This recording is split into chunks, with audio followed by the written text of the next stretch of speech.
What's that? What's happening?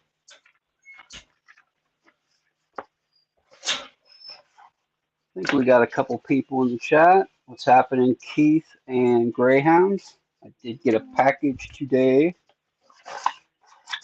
Little Hey, package, little beauties. package. What's that look like? Looks like Jimmy Long's. Beautiful. I didn't plan on getting these, and then I saw them this week, and I was like, we might as well get them.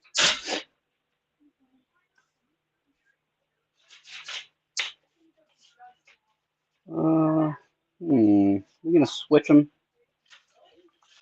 Yeah, screw it. Let's switch them.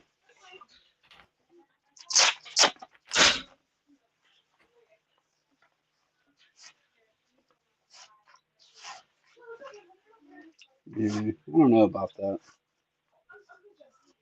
All right, here's the plan. We're gonna switch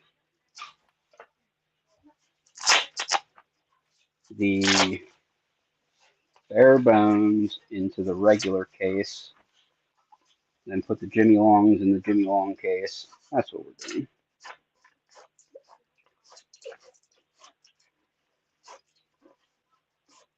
A little housekeeping, and then get rocking and rolling. Okay. All right. Yeah, I wasn't gonna get the version 5 15 thou picks, and then I realized that everybody that wanted them had gotten them. So I was like, I guess I don't need to worry about leaving some for other people. Let's just get them.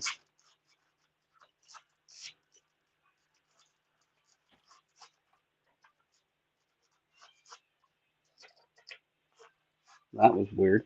Just saw my lights flicker for a second.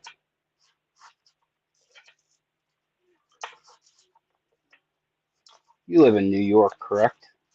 Yep. Wasn't you guys getting the ice storm that we're getting here in 2 days, or is it skipping you? I am actually not sure. I haven't kept up with the weather lately. Let me take a look at that real quick. Because I know last week we got a lot of ice. Oh, Yeah, I live in the southern tier area, so but weather is always a bit funky with us. yeah, we'll leave these Sure. turners in here. Yeah, we got a weather advisory. Total of snow and sleet accumulations up to 2 inches with ice up to 1/10 of an inch. Ooh, that's going to be fun. Yeah, that's I saw it today. It was like it's one of those advisories that says it may make travel next to impossible. You gotta love that.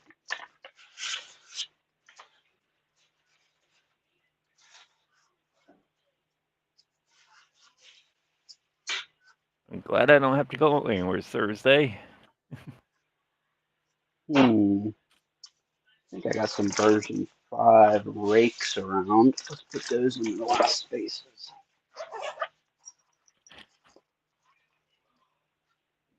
You're tempting me now of getting those Jimmy loans. Yeah, I couldn't help myself. Figured why not. Now I got to remember where I put the rakes because whenever I made the Jimmy Long's tool roll, I left out all of the rakes because they didn't fit. Now I'm trying to remember where the heck I put them. Not in the intermediate kit.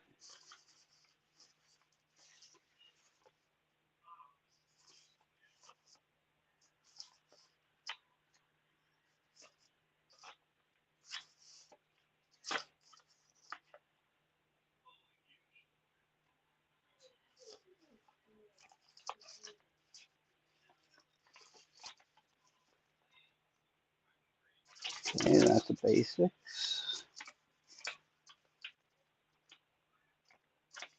Gems, those are good.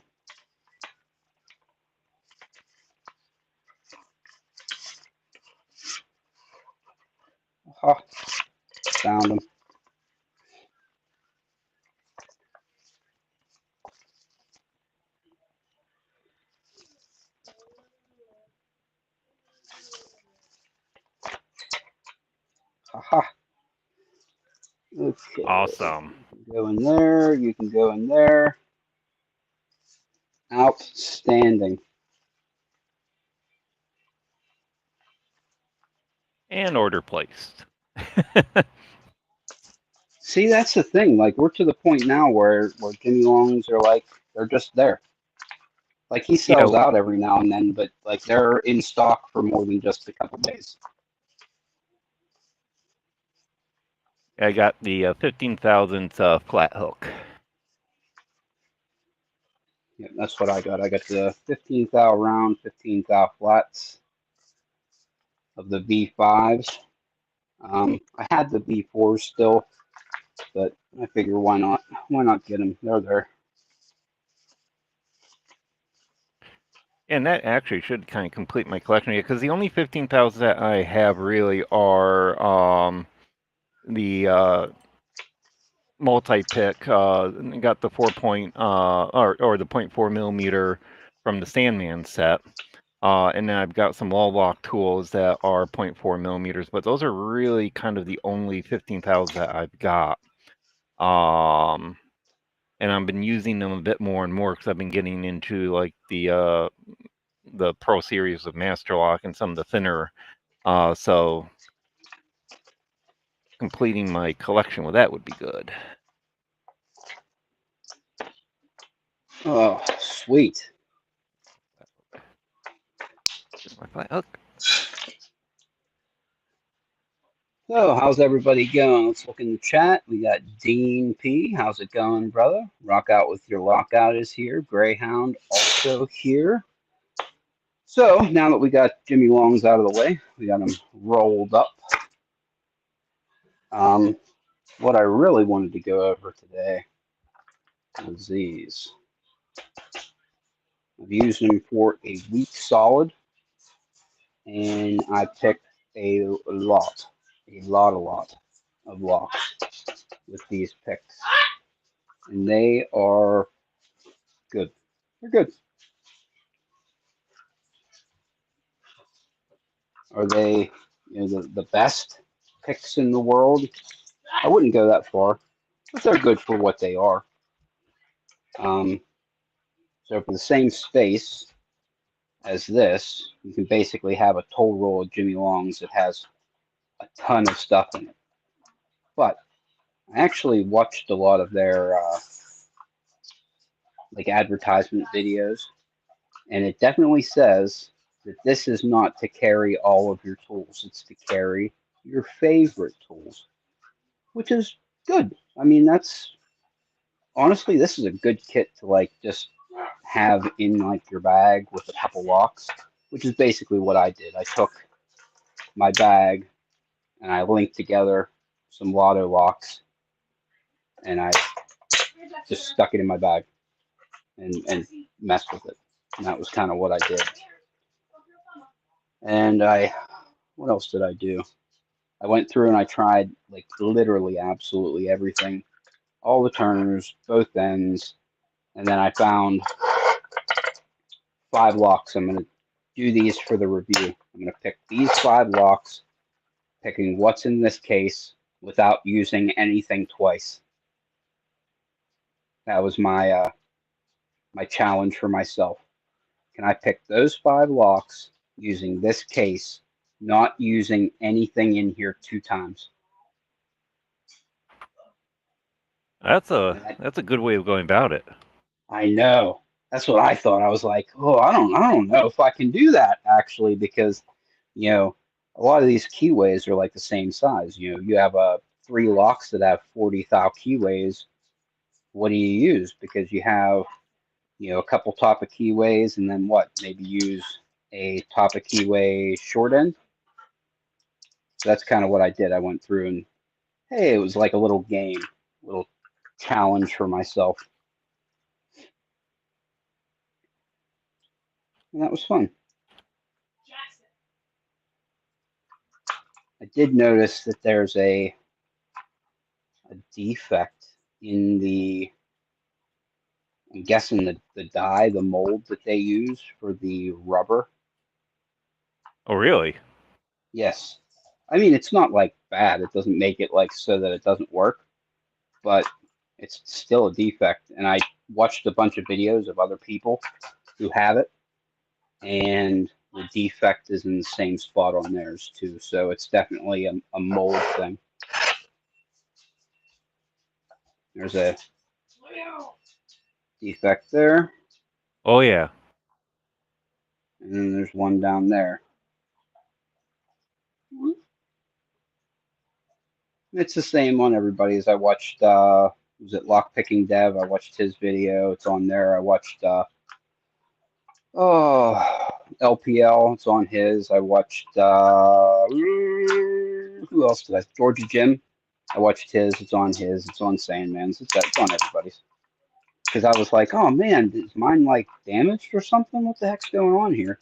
And then I started watching people's videos, and it was like, oh, okay, it's just a mold defect, which is fine. You know what I mean? It doesn't change the way it works as of yet, anyway. I don't know if it's going to rip anywhere because of it, but we'll see in a year. You know what I mean? Oh yeah. And I think Wolfgang's backstage. Oh, we got Wolfgang backstage, and I'm letting him sit there like a very bad host. What's up, Wolfgang? Sorry for leaving you wait. Oh, hey, what's up? How's it going? Hopefully you can hear me well. Yes, Yeah. we can. All good, all good. All right. We had to switch things up this week a little bit. We're all a day early because tomorrow's my wife's birthday. Oh, well, happy birthday to her in advance. Yes, yes, yes. Yep, happy birthday to the wife. Oh, let's do this thing here. Can't remember. All right, let's pack these up.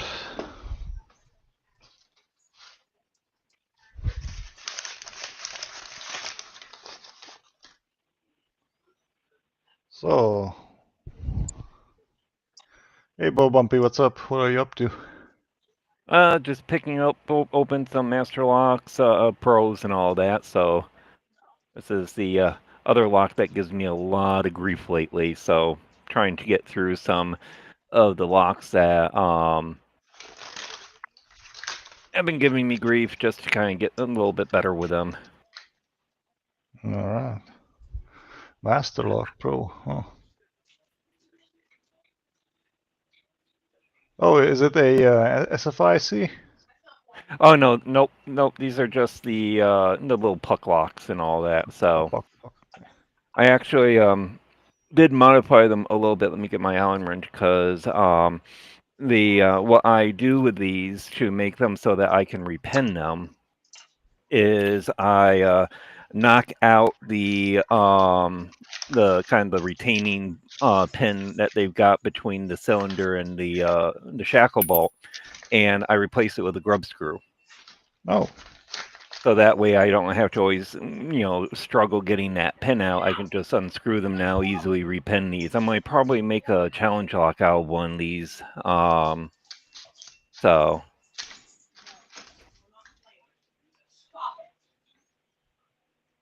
well, that would be an interesting challenge lock, that's for sure. Are you sending the whole lock body as a challenge lock? probably, yeah. Wow, okay. Going to be one heavy challenge lock. Yeah. Alright, I'm just preparing a package for Loose Shirt. Because he's getting Speaking of, I need to prepare a package for Loose Shirt as well. Oh yeah, well, what are you sending him? I owe him 2 locks that I borrowed from him, and maybe a month ago he was like, "Hey, you still got those locks? Send them back to me when you think about it." And guess what? I completely forgot. Oh, I just forgot. Like, are they I didn't. expensive locks or No, they're cheap locks. cheap locks? Okay.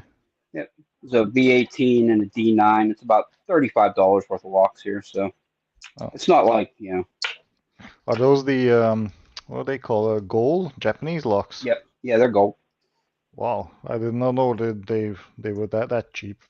Yes, they're super cheap. Yeah, the V18 is only like $25, and the V9 is only $10 a piece. So Oh, I don't feel super bad, but I feel a little bit bad because I completely forgot. Like I could have probably mailed them 3 times, and guess I just didn't think about it. guess it happens to the best of us, right? Well, it happens to me a lot because I am scatterbrained. Like I just had to reschedule my live today because my wife's birthday is tomorrow. Her 41st birthday is tomorrow. And Yeah. me, like a jerk, has a live stream scheduled. Well, you already rescheduled, so Yep, we rescheduled, so we're not in the problems go. doghouse. Can Okay, sleep there's lock in number your bed. 1.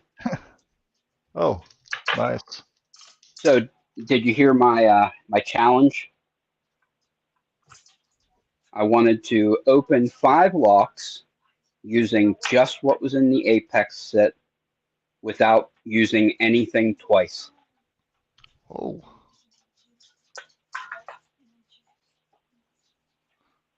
okay. Oh, that's interesting. So we used these 2 tools, so they are now out. Next lock. The problem is when you get to the end, like, what do you have left? So, Yeah, exactly. Okay, what am I going to use to open this? I mean, you could get into a situation where you have a lock with a really nasty bidding, you know, protected number 5s or number 6s. You could get into a shitty situation with a short hook in that case. Okay, so I think we'll use the short end because we used a long end on this lock. We'll use the short end on this lock. Yeah, I got something to show as well. Wait a second. There's something to show Bumpy Bones because he gave me an excellent idea with one of his videos on creating tensioner tools.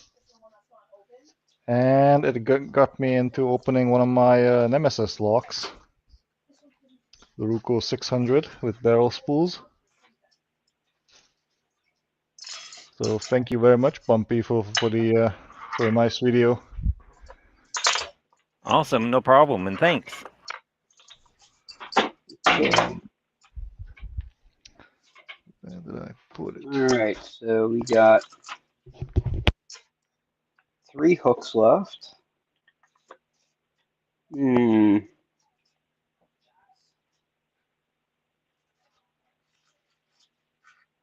use a 40 thou long end. All right.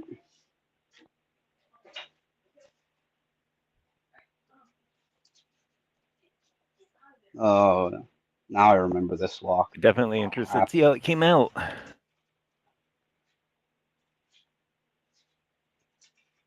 What did you use to make the tension tool? So it's the metal from Moki. Oh, awesome! Yeah, I love the metal that the metal that he uses for those.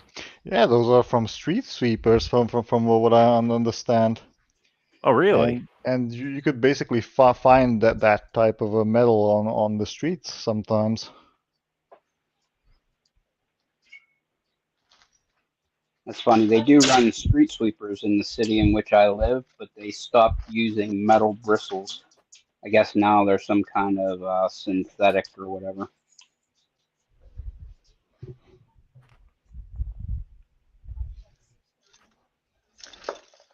Oh man, where did I put that tensioner? I brought it with me to my lockpicking meeting, and I remember bringing it home because I was trying to open this lock again. Ooh, that was easier than I remembered. Okay. Hmm.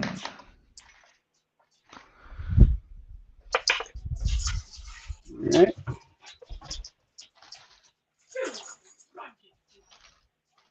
Okay. Use the crescent and the ergo turner.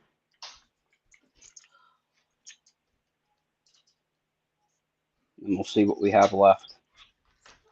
We're running out of tools. I just wanted to run through this to make sure that I could do it because this is what I wanted to do for my review video. Okay. I'm going to start doing some opens at the end of my reviews so that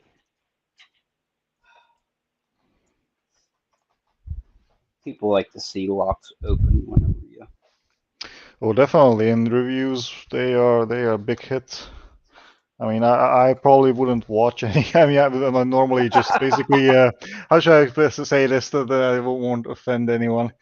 I normally just skim through all the videos where nobody is picking locks with the tools and just skip to the conclusion normally.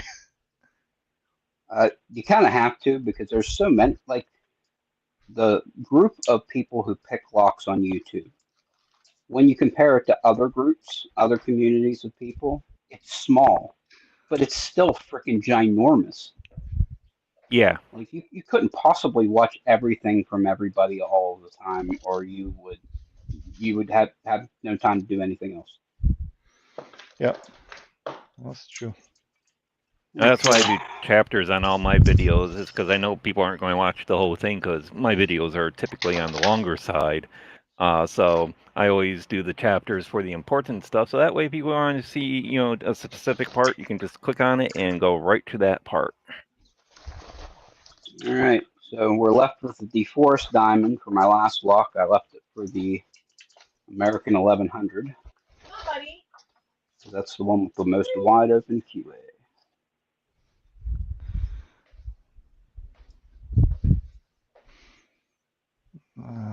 Where did I put that tension? Oh, I'm really puzzled. Boy.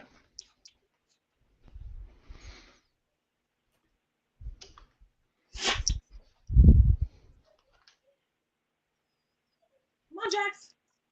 Booyah. There we go. Opened 5 Awesome. locks without duplicating any tools. Sweet. And what does that tell us? What is the conclusion? It was just a challenge. It tells Okay. us nothing.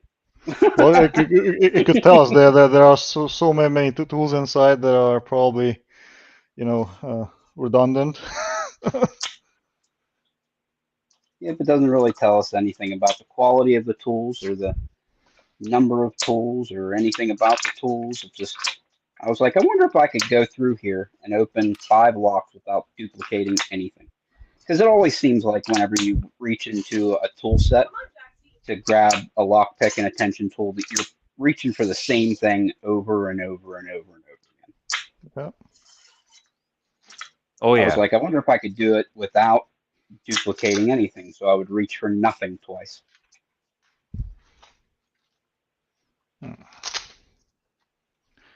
Oh, cool. It's actually a good idea for a video. I think I'll steal that idea. Not if I don't beat you to it. Do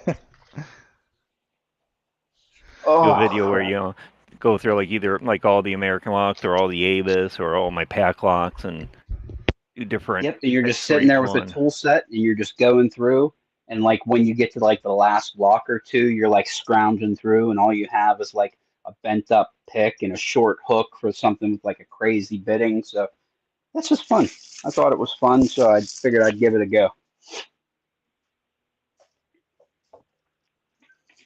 I thought that I would get to the end and like be out of stuff to use, but there is a lot of stuff in here. So Come on, Jax. that is one thing you can say. Come on, baby. That Covert Instruments definitely has turning tools aplenty Jackson.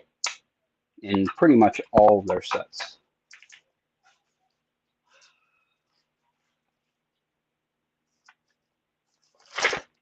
You know what I mean? Like you got the Genesis and Echelon together has what 1, 2, 3, 4, 5, 6, 7 double-ended and 3 ergo turners. There's a ton of tools. There are a ton of turning tools in there.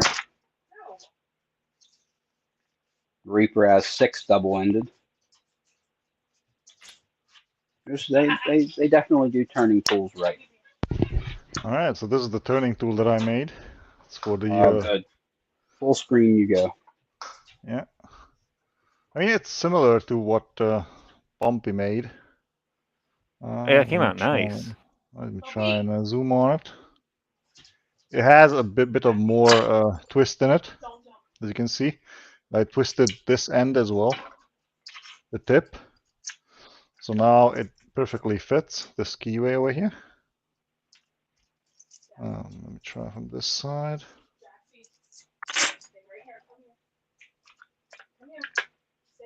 Oh, come on. Yeah, there we go.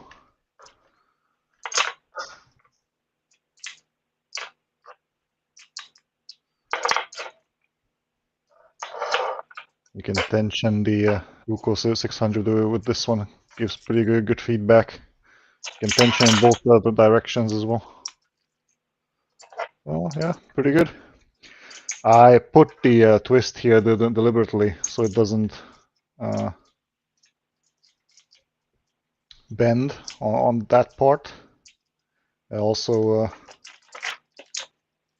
it gives pretty good feedback. I'm tensioning it like from this position with my hands, my thumb, and with my pointing finger. So yeah, there it is. Awesome, came out nice. Yep, and I'll be making more because I got a couple of other crazy keyways that I need tensioning with. There's this Medico in a Scandinavian oval. Oh boy, I'm not sure how I'm going to tension that one.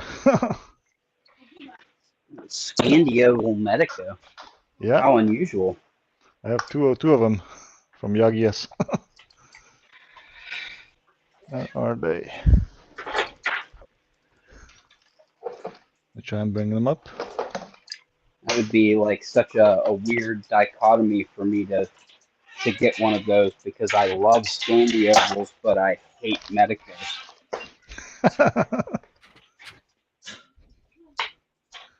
Medical, let's see. Where did I put it? Is it in the box with all the other Scandiovals? Let's see. Oh, it's a Ruko. Have to check one more time. Wait a second.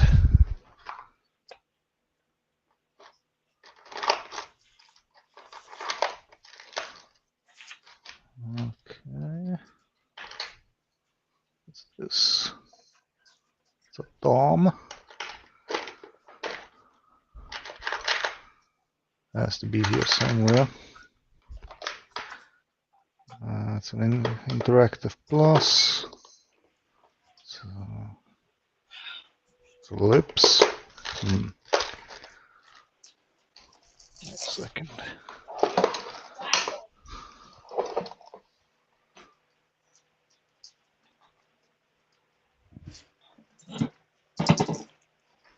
Now, Keith in chat was asking if you've got the Sparrow's disc detainer lock and what is the highest belt lock that will open, and is he better off saving or saving and waiting for the RWD pick? Okay, so I have zero opinion on the Sparrow's disc detainer pick because I did not buy it.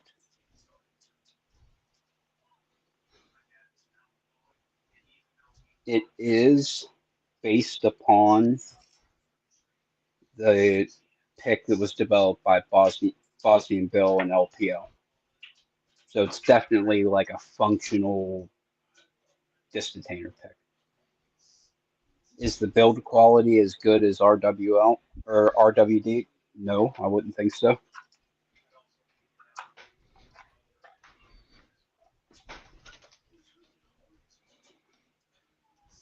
I'm actually kind of surprised that more people don't sell that pick because I know that Double B and LPL developed that pick, but they like gave it away to the community. Like they didn't sell it to anybody. They just kind of put it out for like people to use. I'm surprised that other companies don't actually make it. Like the exact thing, I mean.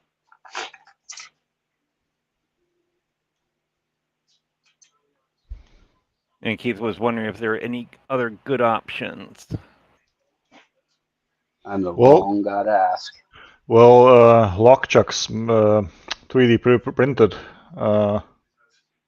tool is pretty good in my opinion.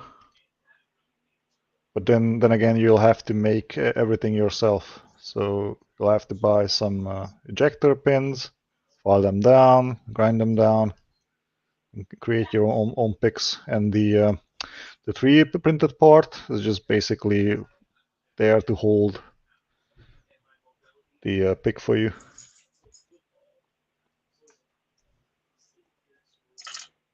And then you have all these expensive options, multi-pick, and there's this other one. I think Lockpicker's Bench sells it. This pretty big box, around $250 or more. What is it called? I think that's the RWD he's talking about. Yeah, RWD. That's the one. Yep, RWB. Yep, custom Gen 3. That's the one.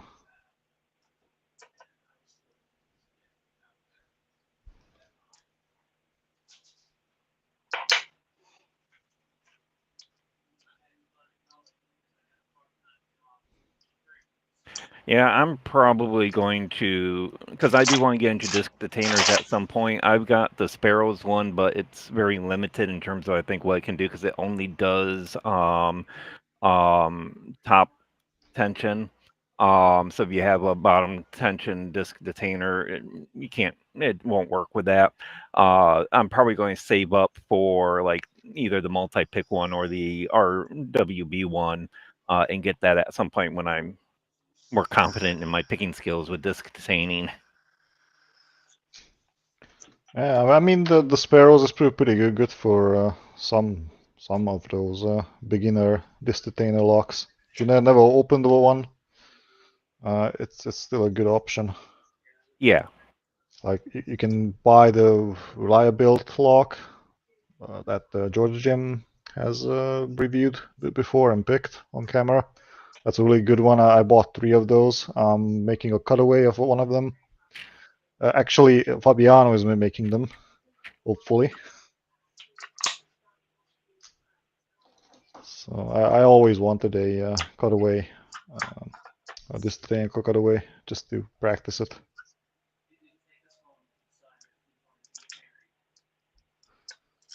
And by the way, these are the Scandinavian Medicos. Look at that, with these strange keyways. Oh boy. That's the bidding for the easier lock. It's a 701 from Yagias. That's a bi-level. Ooh, that is a Ooh, funky. there you go. Yeah. It's a Medico. This one is the easy one. That's actually, believe it or not, that's a standard security Medico. What does that mean? The first pin is the chiseled pin. Could be aft or what is the other state called? Aft and 4. 4, yeah. And all the other ones, the other pins, I think there are how many pins inside? Let's see, 1, 2, 3, 4, 5, 6 pins. So the first one is a chiseled one. The rest, all 5 pins are standard after that. That's a standard version. And then we have bi-level with 6 chiseled pins. This one has a more aggressive bidding. But look at that keyway. Oh boy. I'm going to have to Yeah, create a keyway new is- tension for that one. And these are only blue belt. Blue belt. Yeah. Looking forward to picking these as well. These are good entries into picking medicals, by the way, especially the standard one. You can try and turn the first pen and then pick the other ones and see if you can get an open. I haven't got it yet, but I'm really interested. Yeah, good luck, man. Well, They're Yagias did. they're not easy. There's no doubt about it. Definitely. I have the gutted images as well.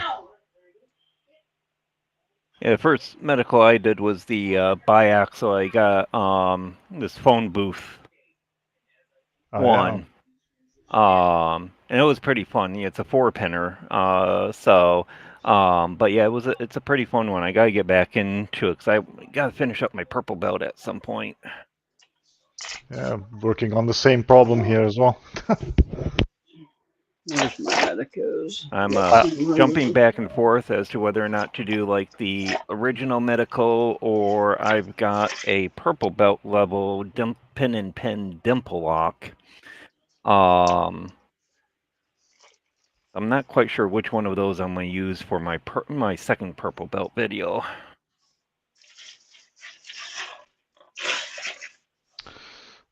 Is that a multi-lock junior, maybe? The one that you described? No, this is a DeGuard. A DeGuard. Oh. Yeah, that's So, similar. Yeah, it's similar to the multi-lock. I got it from Lockpicker's Bench. He has a dimple lock set that has the green, blue, and purple belt in it. Oh, is the only- that from CMFXA or what his name is? Lockpicker's Bench. I'm not sure. Okay. Because he usually sells packages like those. And the only thing I was a little surprised, I didn't read the description that well. They were pen and pen dimples, and I was kind of looking for just regular dimples to get started with, but I'm getting better at them. It's an interesting pick. And I just got the HUK dimple pick set too, so I've been playing with that a bit. What was that called? H2K? HUK, the Oh, the Huck. yeah. The Huck set. Okay. Yeah, those. I think are those the ones that need to be filed down in order to make them compatible with the other dimple locks? Yeah, That is correct. yeah, the neck of them are very, very thick. Yeah. So I haven't done any. I want to do a little research and talking with people about exactly, how to modify them. I've picked the dimple locks I've got are nice wide open keyways, so I don't have to really worry about filing them down yet for these guys. So.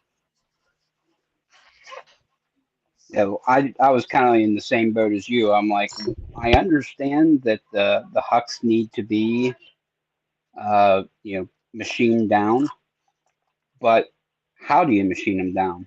And it wasn't until I got some actual dimple picks from Nigby, actually.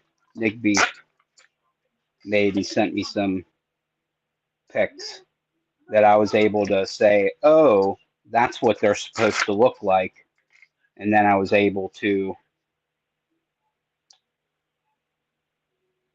knock them down to how they should be, because here's how a huck flag comes, a curved flag, and here's how it should look. Oh, all right. Yeah. You're taking off a So you lot of thinned it material. down, yeah. Yeah, you're thinning down the shaft and you're thinning down the flag itself. But once you do that, then they become really, really good dimple picks. I'll probably never buy multi-picks because they're so freaking expensive. Yeah, and they are not full tank, so they kind of bendy. That's why I never use them on locks.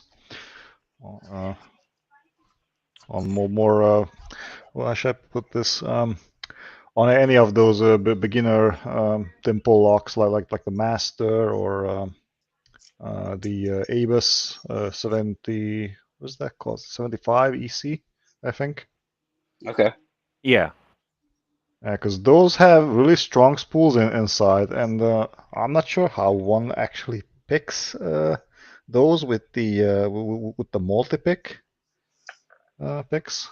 I just never had a chance picking those with the multi-pick. But once I made my own picks from the ejector pins, they became really easy to pick. The problem is the bendiness and the this problem that we talked about with Ray, the springiness of the metal, because Multipick uses the same type of spring steel for their dimple picks, the same one as the one that they use for the what's that called? Well, for their normal picks, for their pin tumbler picks. Yeah. Yeah, I've got the set of multi-picks. I went through and bought the individual ones and all that, and I like them. They're pretty good. But yeah, I gotta use them a bit more in order to really get a better feel for them.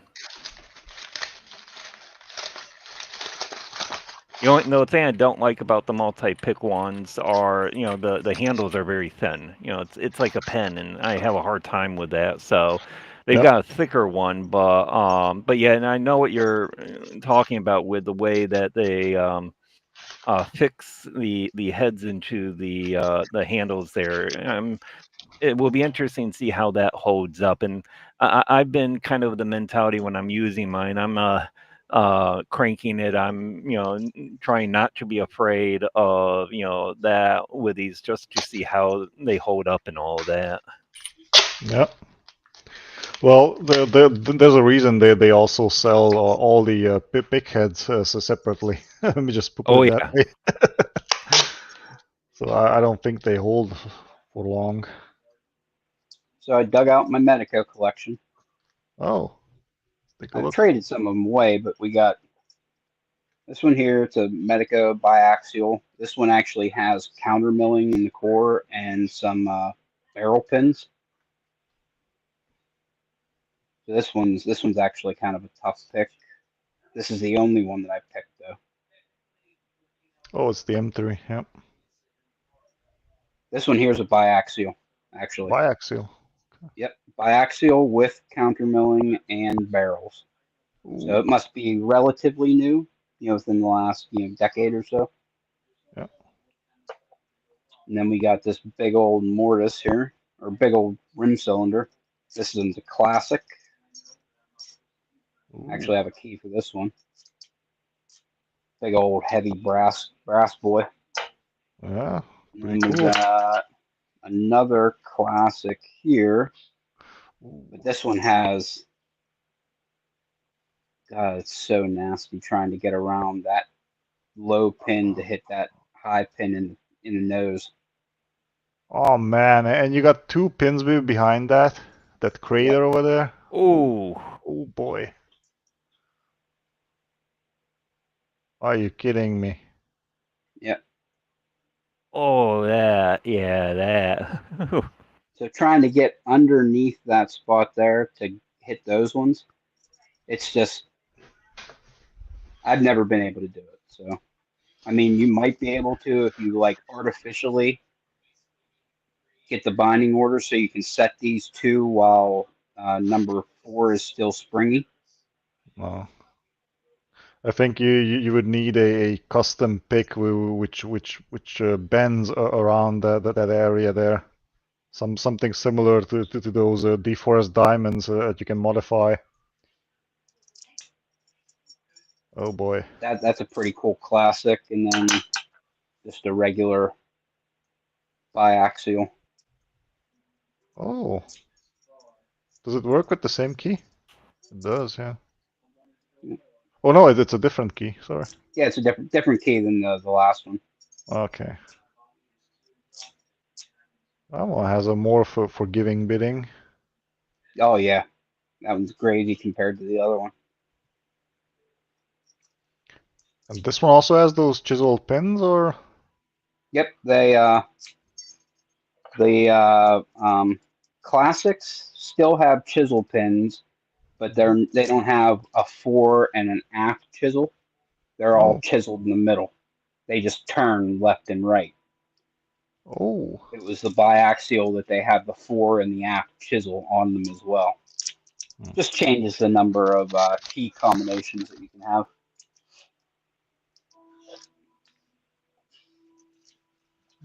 Pretty fun.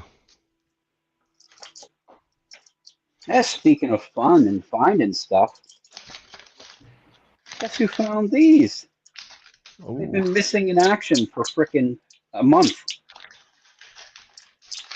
Why? Oh yeah, What those are happened to them? fun.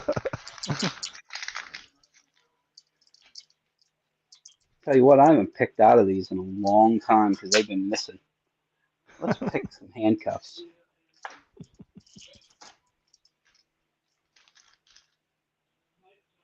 Mm,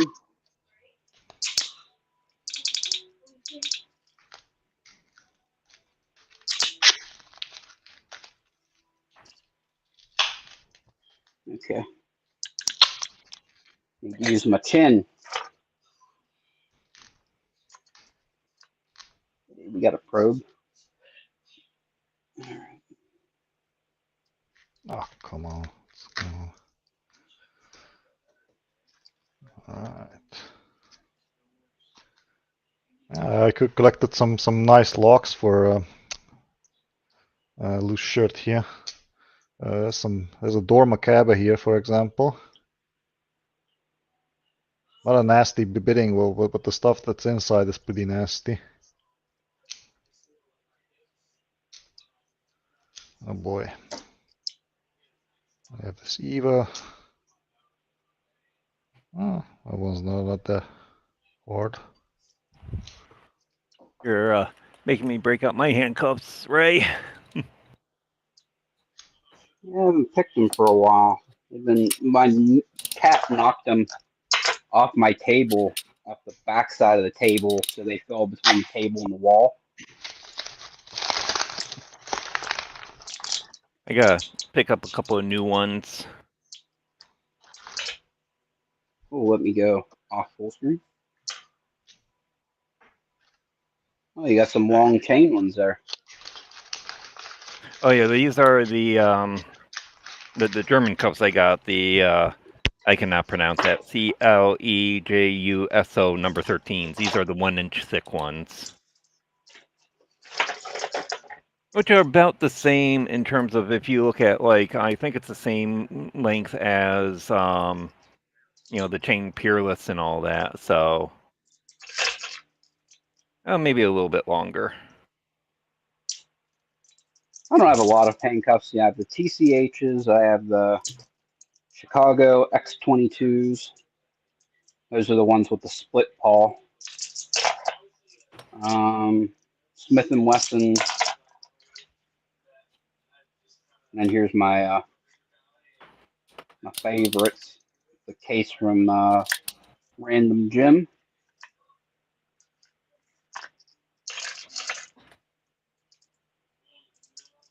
Some Peerless 700Cs. I love this case, man. He came up with such a cool case design. It is a cool case. Dean, the Celestial cuffs, the ones that I got don't have the split paw in it. The ones that Ray had have a triple paw in it. I think the Celestial, they do have ones that do have I think the split and the triple in them. They got some that have a really funky key. I don't have them. I do want to get those at some point. but they're very expensive. I need to get a pair of. Let me grab a key for these real quick because I do. I have the double lock set on them. Oh, and I need a split key to get them open. So. Yeah, the what I like is I like the ASP ones because you can actually get the different lock sets for them. And so it's like I got the blue one here that's got the double pawl and the split pawl, but they've got that that metal sheet in them that makes them. I haven't picked it open yet, but I got a good approach for it. Split key is. In fact, let me do that.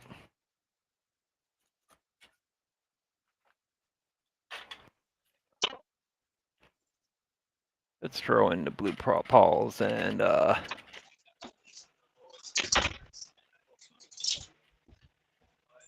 I actually made my own. I got one of the ASP cuffs and then or handcuffs, and then I took a Dremel and I cut in made my own double pawl lock or key. Here we go. It's attached to my Slim Pickens.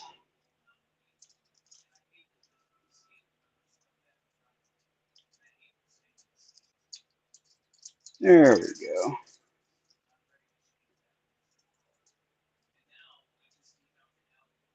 Now we have time. Now we can do show and tell. All right, good. So these ones here have a triple pawl, the TCHs, but you only need to pick one of them. If you pick the center pawl, all three pawls depress. It's just you can't depress either the front or the back one. You have to depress the center one. Now these ones here with the split pawl, there's actually warding right down the center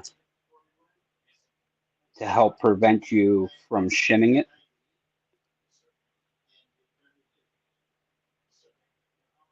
Also kind of prevents you from picking it very easily too. So I came up with a way of picking these by putting tension on them and picking one pawl at a time. So you pick the one pawl, then pick the other pawl, and then it'll jump one tooth, and then pick another pawl, pick the other pawl, and it'll jump a tooth. And because I came up with that method, Stu came up with a faster method by taking a paper clip and shimming one of the pawls, and then picking. Then you only have one pawl to pick, and you can just pick it, and it's open. Yep.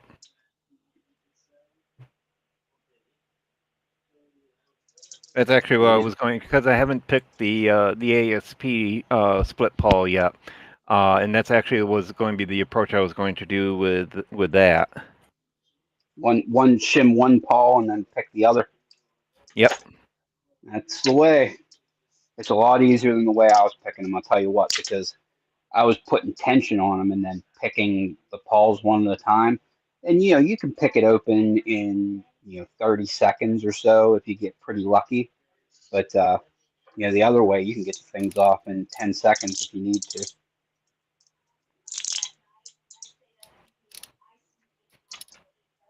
And knowing my luck, now that I got the handcuffs on, my mom's going to call for dinner soon. Oh boy.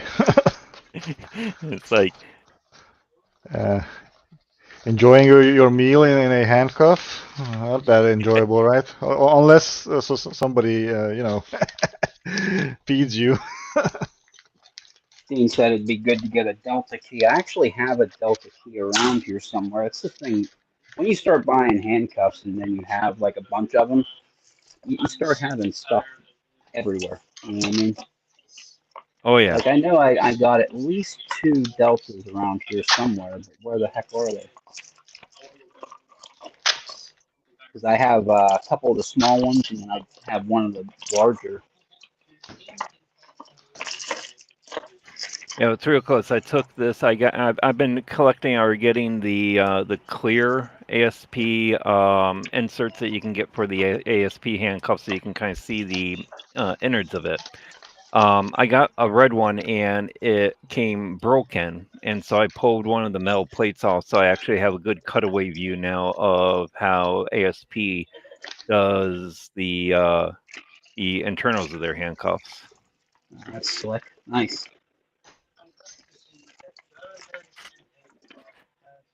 All right, let's see here. I need a pick.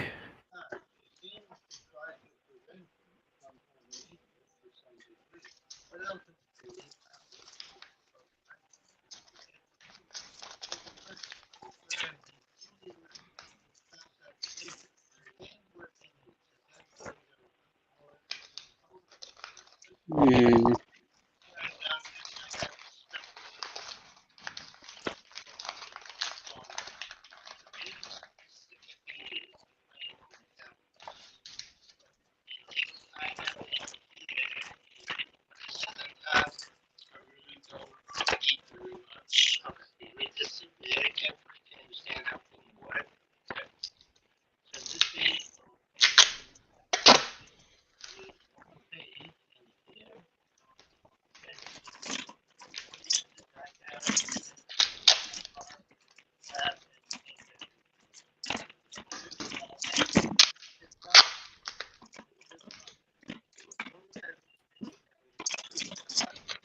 Hmm.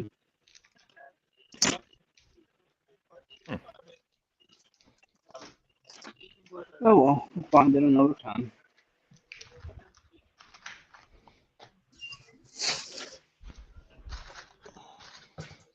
I have too many hobbies.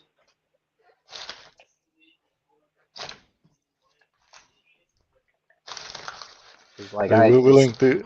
Are you willing to give up any? Ray, no, let's be no, honest. I'm not.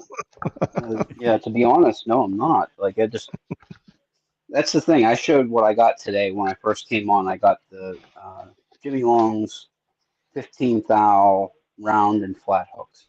But not only did that come, I also got. Oh, let me grab it. I'll just show this because this is kind of cool too. So everybody knows that I like to collect knives. You know, high-end, awesome steel pocket knives. So when I was on, um, messing with those knives, I did a sharpening, and a company said, "Hey, we could send you a sharpener for you to check out." So they did, and I used it, and they saw it, and then they sent me their second system, which is this one, which is good, but they make like really good abrasives for these. They're called resin bonded diamond stones, so they're diamond stones, but they have a resin bonded agent that holds the diamond. So as they wear, new diamonds get exposed. They're really cool. But before you use them, and on occasion as you are using them, you need to flatten them to make sure that they stay flat. So I needed a lapping plate. That's this, and silicon carbide powder for taking those diamond stones and making them flat again. It's just a really high abrasive powder.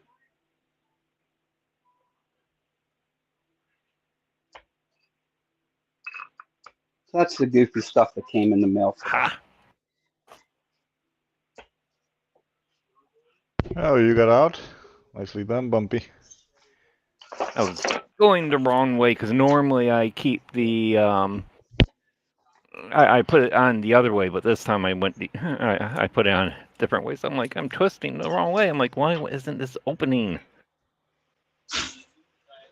Wait till you put them on and you're picking them and you're picking them and you can't get out, you can't get out, and you're messing with it for 20 minutes, 25 minutes, and then you realize, oh crap, I put the double lock on.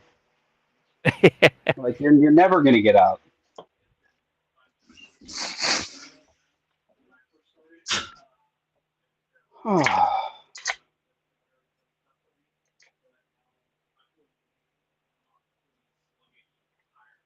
I will tell you what, I do like Jimmy Long's. I think that Jimmy Long's makes the best lock picks in the world. That's what I think. That's my opinion. But I really still do like using these. I'll tell you what, I really do. I don't know what it is about them. I don't know if it's the case. I don't know if it's the clicky. But I really do still like, I really like using this a lot. Shh, don't tell anybody.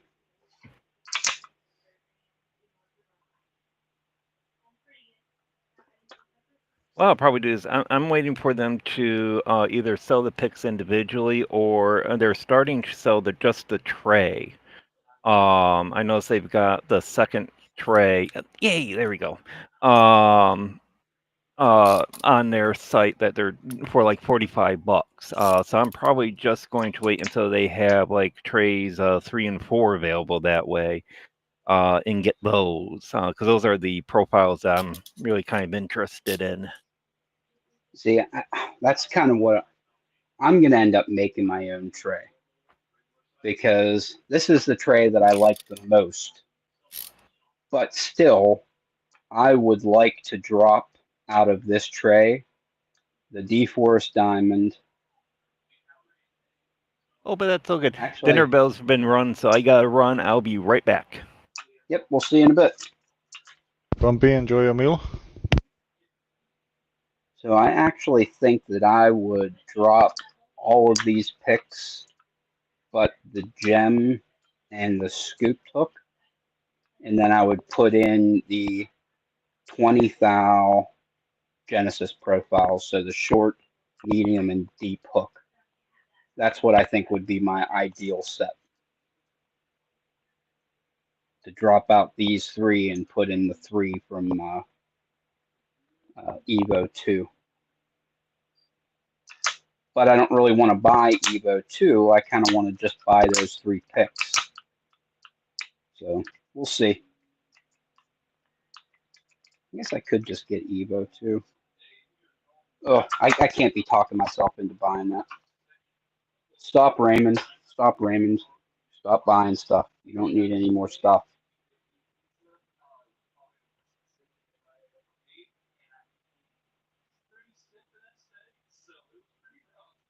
God, I got so much stuff. Oh my God.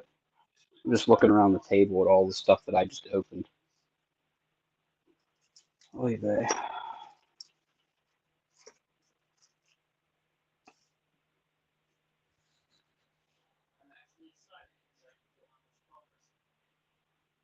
I almost kind of feel bad when I look around at all these lock picks laying here next to me. I feel kind of like a greedy bitch. Like I should donate some to somebody. Donate to who? You know, the thing is, That's it.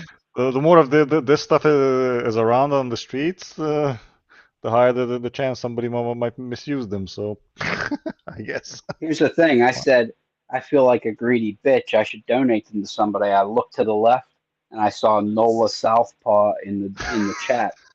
So I know he's going to be like, donate them to me. Donate them to me, bitch. Give them to me.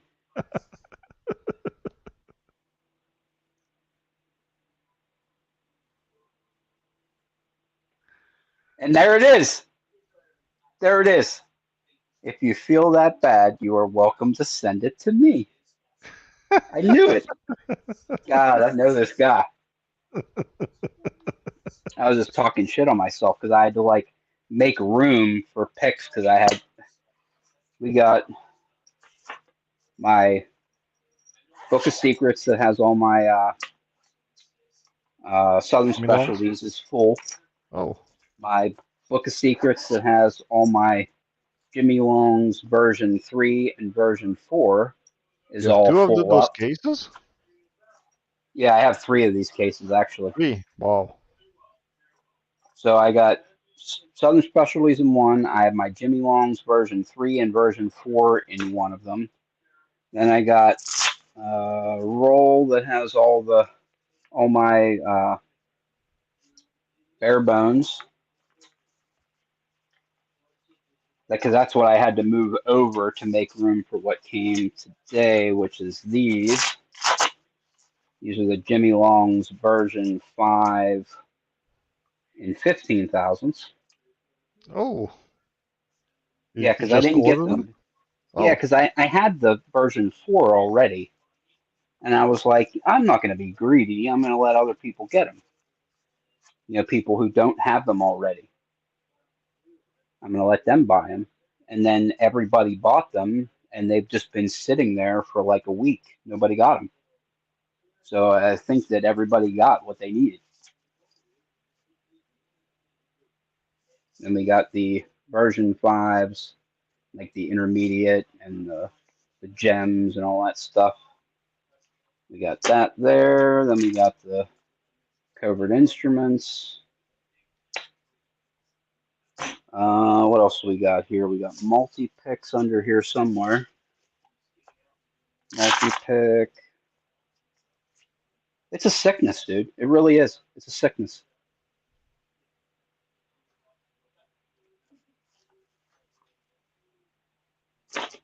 well, let's hope there's a cure. There isn't. That's the thing. There isn't a cure. I'm just gonna keep buying it until you know I either pass away or my wife leaves me. Oh,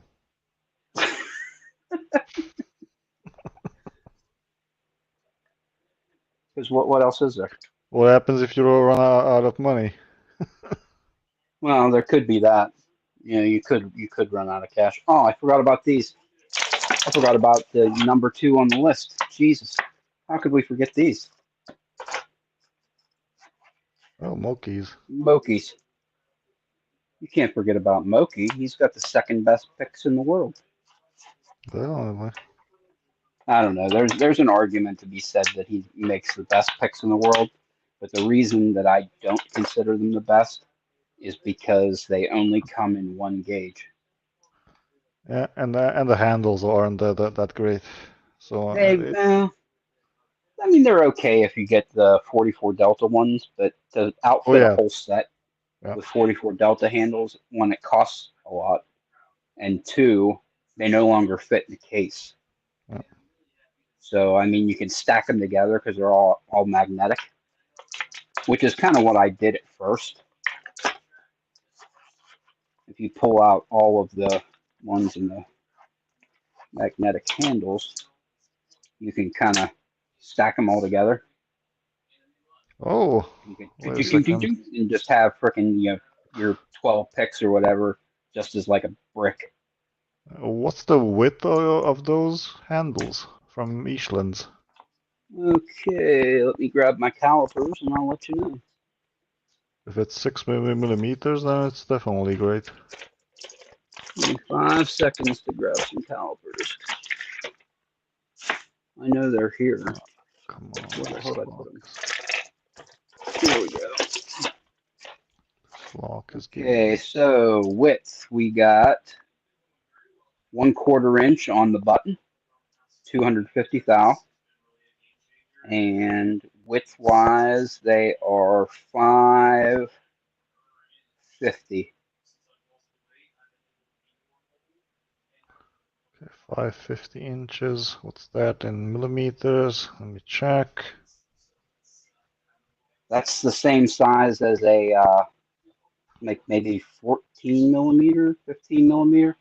I know that there's a follower that's that size, 550 thousandths. Oh yeah, you're right. Oh, that's 14 millimeters? What, is that possible? Wait a second, that's a little bit too wide. It's exactly 14 millimeters is exactly how big it is. But they're nice. There's no doubt about it. Oh, And they're 1/4 inch. So they're probably what 6 or 7 millimeters wide.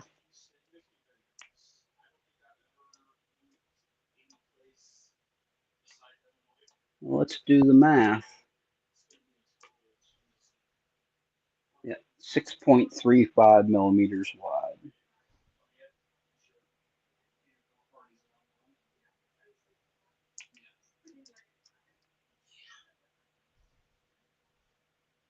they're super nice, and they got the magnets inside them. They just fit in the slot and then snap down into place.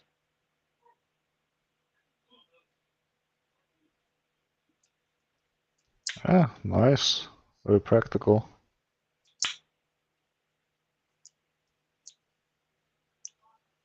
I just Second best picks in the world, definitely. in my Oh. opinion, anyway. I was working on these over here. Still not done with this set yet, because I still need to print some handles for them. These are the what are these called? The Ridgebacks from Lawlock Tools, 0.6 Okay. millimeter ones, so 23 thou picks. And I haven't completed the whole set because I still have some rakes and then the Nessie and then some other profiles that need a handle. And I was thinking of printing a different color for those handles. So for these deeper hooks, I got this nice dirty blue color.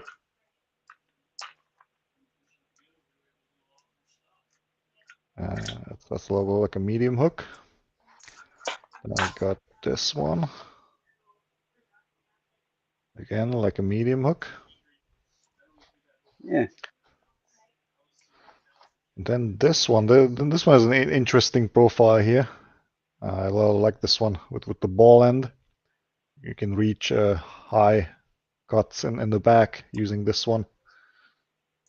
Such a nice pick. I'm going to use this one to pick the Lockwood Twin, that's for sure. Speaking of which, for the side pins, I have this nice profile over here with this ball end. That's pretty wide.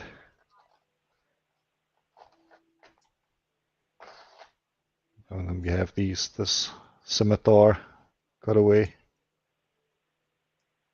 There you go. Oh.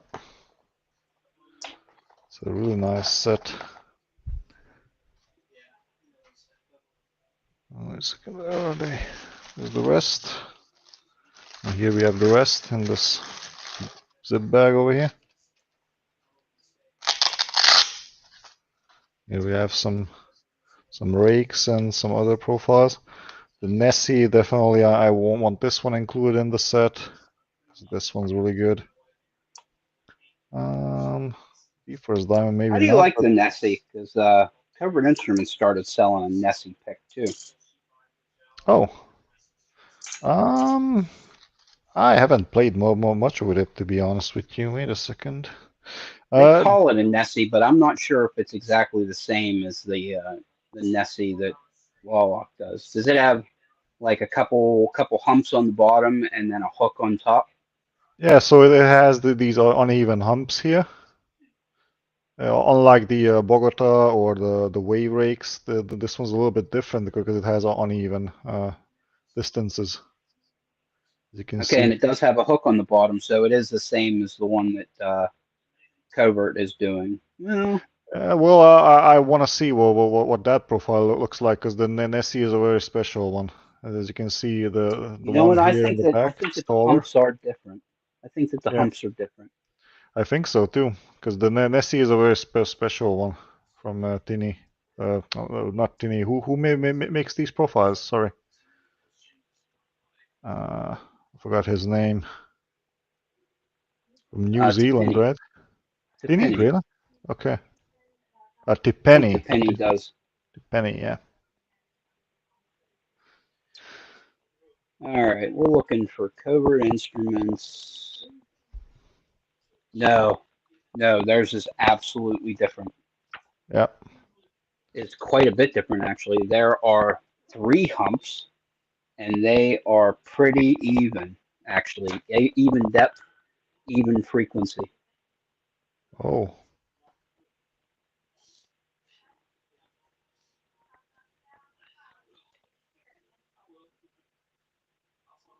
Yeah, they came up with something different. I wonder how that one works. And they have them in 20 thou. It's in, yeah, it's 20 thou. It's in the Apex Evo 4. Wow. And he's a little bit too thick for this lock. Yep, they call it the Nessie and everything.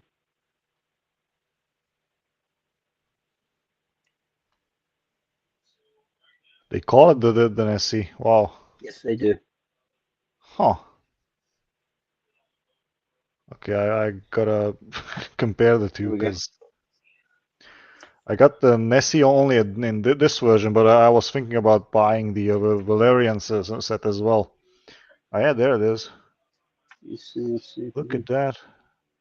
There it is right there. That has even humps, yeah.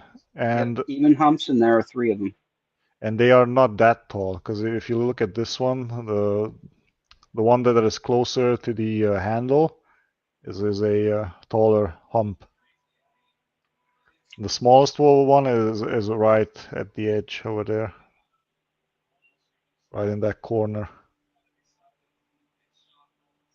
I think maybe I will get this in a couple weeks after I recover from this stupid stuff that I bought recently.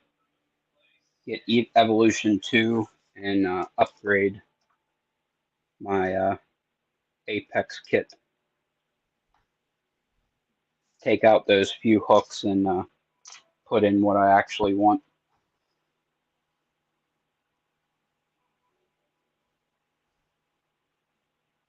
I'm gonna spend a couple weeks recovering because I bought a lot of stupid stuff that they recently released.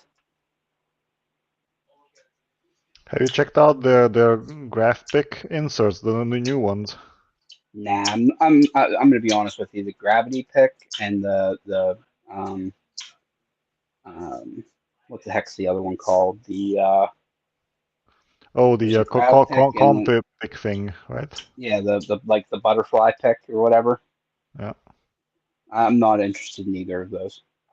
Okay. If I'm Might gonna be. fidget with Go if I'm ahead. gonna fidget with something, it's gonna be a pocket knife. Okay.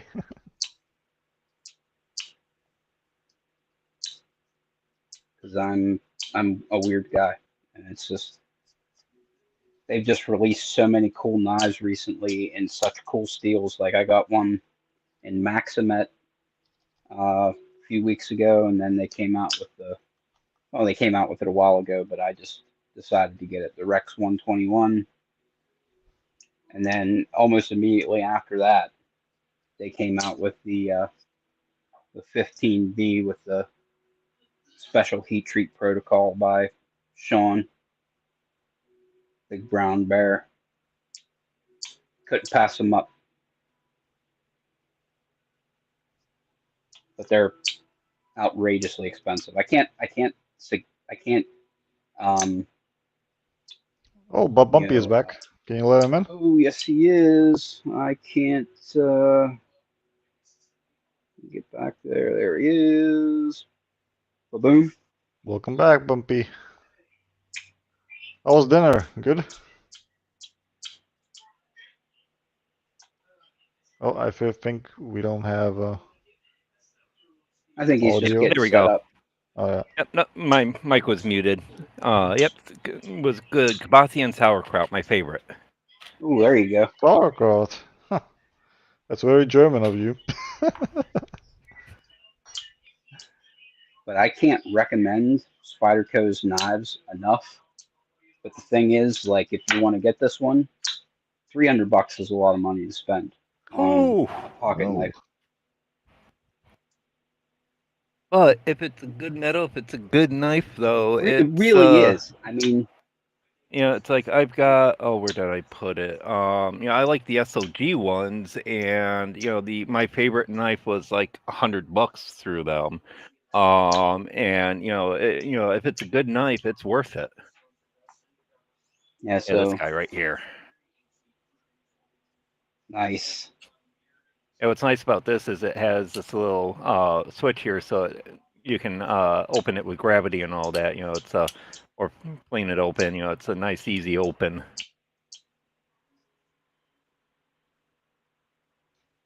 They sucked me in with the special steel. That's the one thing that they got that I just can't not have it. So they say, hey, this one's it's only 300. They give it to you for 25% off, but it's still $300. And then they'll put this one out and they'll say, oh, it's $265. We'll give you 25% off on that one too. So it's only $220. It's just I don't know. I can't but I can't say no because it's like, oh my God, it's 15V. I have to sharpen it, once every 3 months instead of once a week. Does it matter? You know what I mean? All I do is open freaking letters with it. Actually, I'm going to be honest with you. I don't even think I've opened that many letters with this.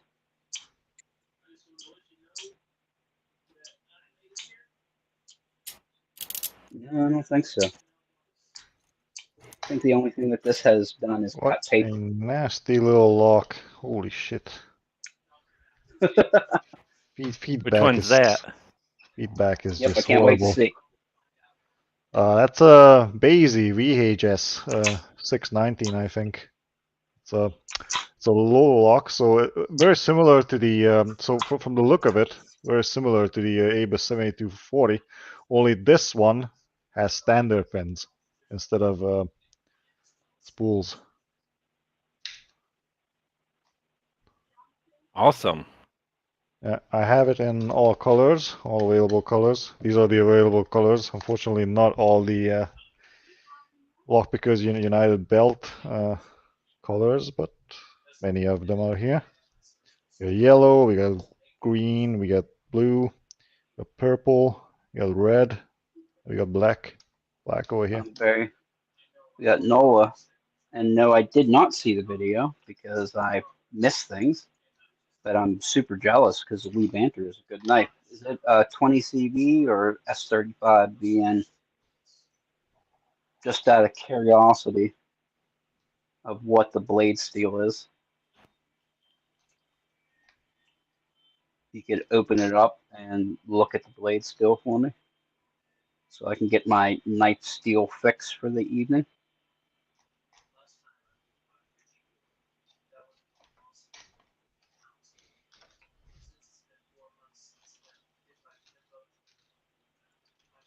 S35 BN. Good steel. Basically a slight reformulation on S30V, which is honestly it's like the one of the most well balanced knife steels that there is. But S35BN is developed to be almost just as good, but be easier to sharpen and a little bit more stainless. So perfect for a guy like you that probably doesn't want to have his knife rust and doesn't want to have to have a hard time sharpening it. So good choice.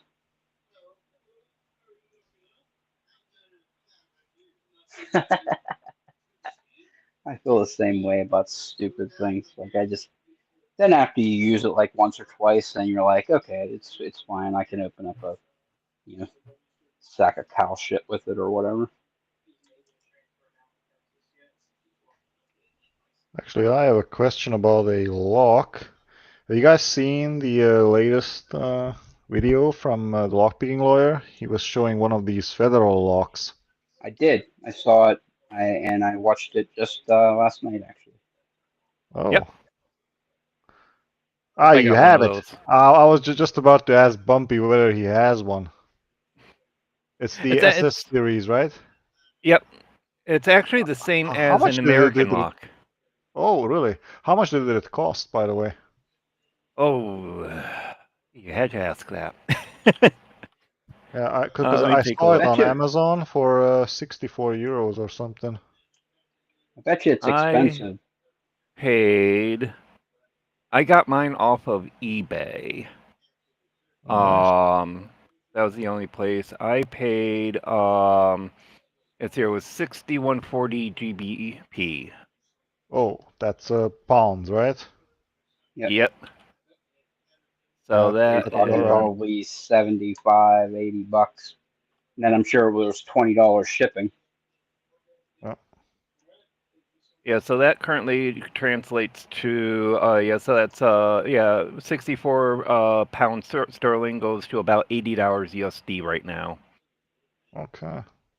Was it 20 pounds more for shipping or? Yeah. So yeah, that was in total with shipping. Oh, okay. Well, that's See not too here, the bad, I guess. actual lock itself, yeah, the shipping, yeah, was 20. The lock itself was 37. That's actually not terrible. I'm going to be honest. Now, I do have a question for you. We'll let Wolfgang get his questions out of the way first, and then I'll go with mine. All right. So Bumpy, have you picked yours? Yep. Okay. Have you got it? Yep. Okay. I actually have a video with it, I think. Did I do a video for that? I did. Check it out if you do. Definitely will be Let's watching see it after here. this one. Federal. Yeah, because the gutting it. Oh, I don't have. Oh, I gotta do a video with it then. Yeah, because gutting it is fun because getting the shackle out. You have this little button here you have to get. And so gutting it definitely is a fun, but it's got a mix of some really cool pins. We got the anti-bump, and then you got spools and a standard. So the pins in here are really funky. It's one of my favorite locks. I really do like it. Yeah, the lockpicking lawyer mentioned that he found the barrel spool in there, and I was looking at the spools that he got out of there. To me, that looked like a T-pin rather than a Yeah, barrel he's spool. talking the other kind of barrel, not an ASA barrel, a Yeah. bump stop barrel. Yeah. Okay. Because there's a double-ended T-pin that's also called a barrel, and it's made to stop bumping attacks. Oh, okay. Okay, because the question that I had is that there's countermilling in that core, and those spools don't look like regular spools to me. There's They look counterweighting in that. they look ginny to me. What? So in this one, there isn't countermilling in this one. There's another federal lock that does have countermilling. I don't know if it's the S-core or not. I was actually, I got this one because I thought it had countermilling, but when I gutted it, let me actually, I think I have a picture of it disassembled. Let me take a look real quick. Yeah, because LPL did his last night. His pins look gin-like, and there is definitely countermilling in his core. So it makes me think that it's like, clicky. Well, there is and freaking- countermilling. There is.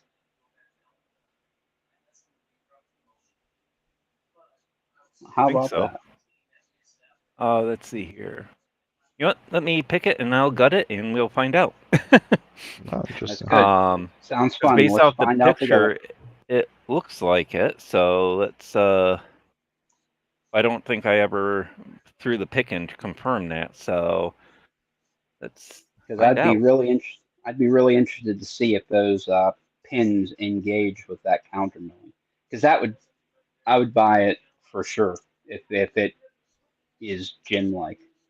Yeah, then that would maybe make it a high security lock then. Where is my? Oh, That would justify the price somewhat.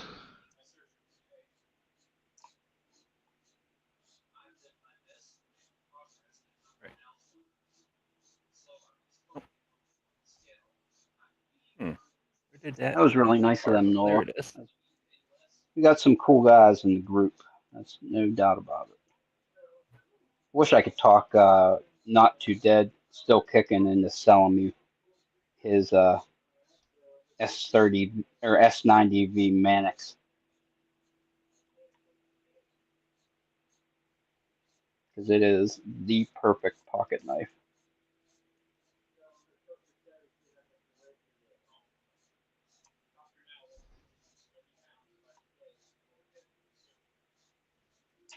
I almost want to put my picks down and just freaking sit here and watch you pick that because I'm so excited to see what's in it.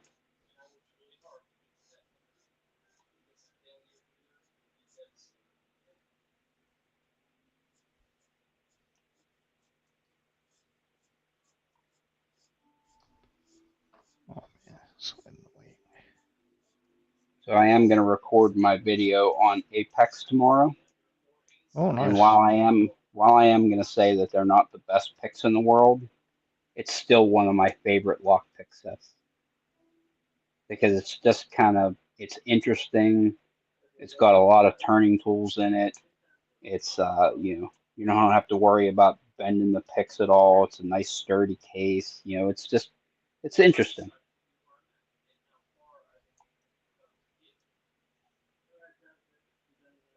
I'm not going to buy the grab pick or the butterfly pick or anything because it doesn't scratch that itch for me, but this kind of scratches the itch for me. I'm a weird kind of guy. Well, to be honest with you, for me, the graph pick wasn't interesting until they introduced all those new inserts for them. And that Yeah, made it kind of interesting. I mean, Yeah, they did release it release the McNally tips for the grab pick, which was, I think, Yeah. cool. Yeah, I think so too. the only But, thing I you know, could it's see okay. having it for is like to put in my bag in case I forget my keys. You know what I mean? That I could just whip it out and frickin' rake my way into my front door. But other than that, like the only thing that I could see happening with that is it happens with my pocket knives all the time. I'll just be sitting there watching TV, just flicking it, and my wife will just yell over and be like, "You need to stop making that noise." And I know that would happen if I bought that.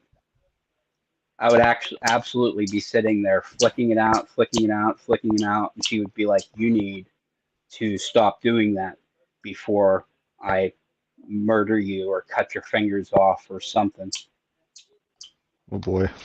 Yeah, I'll sit in meetings. I don't know where I put my grab pick because normally it's on my desk here.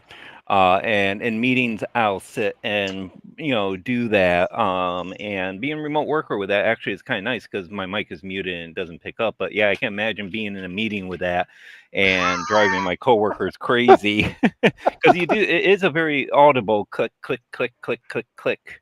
Where did I put my grab pick? Yep, I definitely would get in trouble. All right, so I got it open. Let me find the Oh, key nice, here, nicely done. and yep, there's the key. So, Let's was go. there any interaction with the counter milling there? You know, I Did you picked feel it anything? open a few times where I don't even really notice it all that much anymore with it. I mean, So if the spools aren't super deep, it's possible that it could just be like a click or two. You know what I mean? They may not bind up rock solid like a true gin would, but all still, right, it's so interesting. I can't wait to see. yeah, getting the shackle off is fun because you got that little button there, and then you gotta still. There we go. You got then I wasn't twist sure if the you key pressed. again. Yeah, I wasn't sure if you pressed the button and it like shot out the end. And what it does is it catches on this, and then you got to twist the key again to pull it out, or you just really crank it out and all that. Okay, that's good. All right, let's see here. I think it's this one.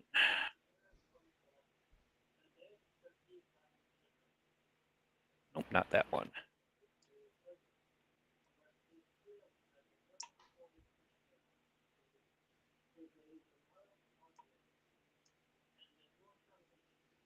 Nope. What a nasty lock. Oh, I hate the tolerances on this one. So bad.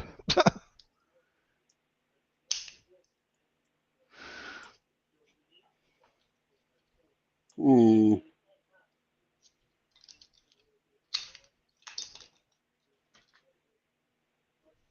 All right. My Allen wrench for this one. Here it is. You know.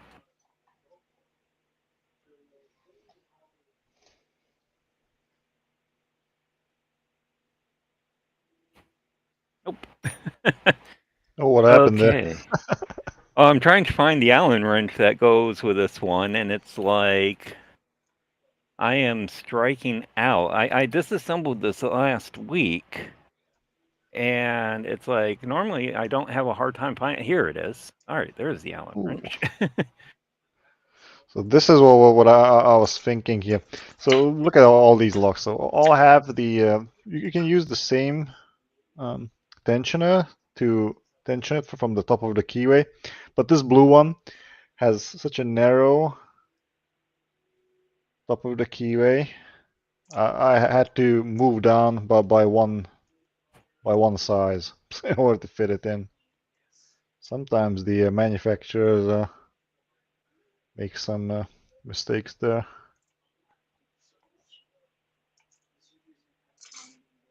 Womp womp. That's not right. I was talking to Trucker the other day. He mentioned that he's coming out with some tension tool sets sometime in the future. And he mentioned that he would release 1.4 millimeter wide top of the keyway tensioners, which I would be very interested in. Oh, yeah. Because that is That would a be nice. size that is not made by anybody, including Moki. He skips 1.4. He goes from 1.3 to 1.5. Exactly. And oh boy, I would be very interested in that. Heck yeah. Yeah. Because that is a size that absolutely is missing. Yeah. Ooh, that almost was a disaster. It'd be kind of nice if somebody did like a 1.75 or a 1.6. You know, there are others. Yeah. That's actually, I was thinking whenever you said it. has the 1.5, and they also have a 2 millimeter. That 1.4 and having those like 1.5 or 1.6, 1.7s would be nice. Yeah, the Hooligan, the 2 millimeter wide one. That's a special one for medicos. What other locker requires 2 millimeter wide top of the keyway tensioners? Yeah, the M3 for sure, and I use it on all of my goal locks as well. Oh, goal as well. Okay, good to know.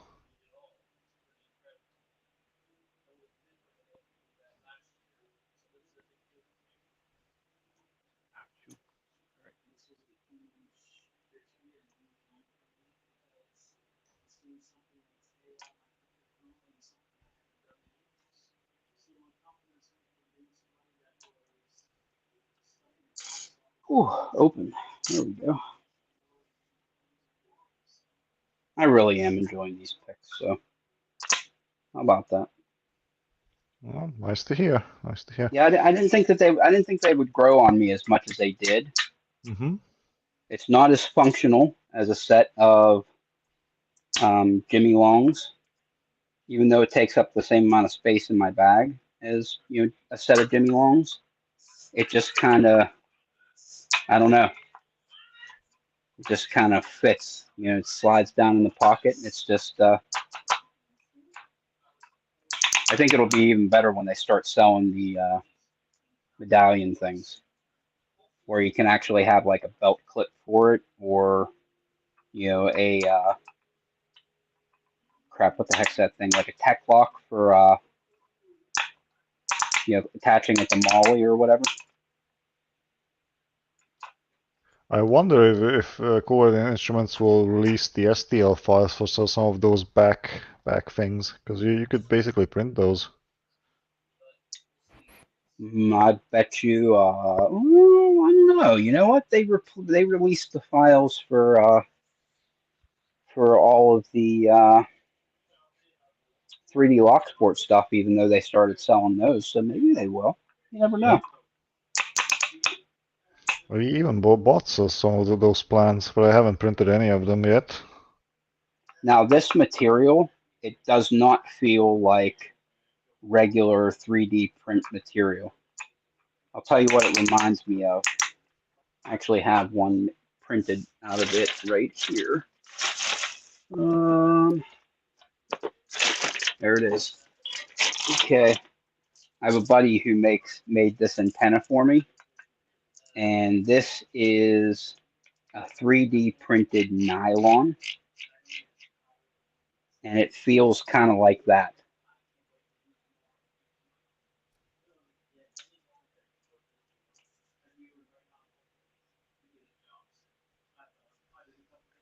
It's a lot more robust than regular PLA or other 3D printed material.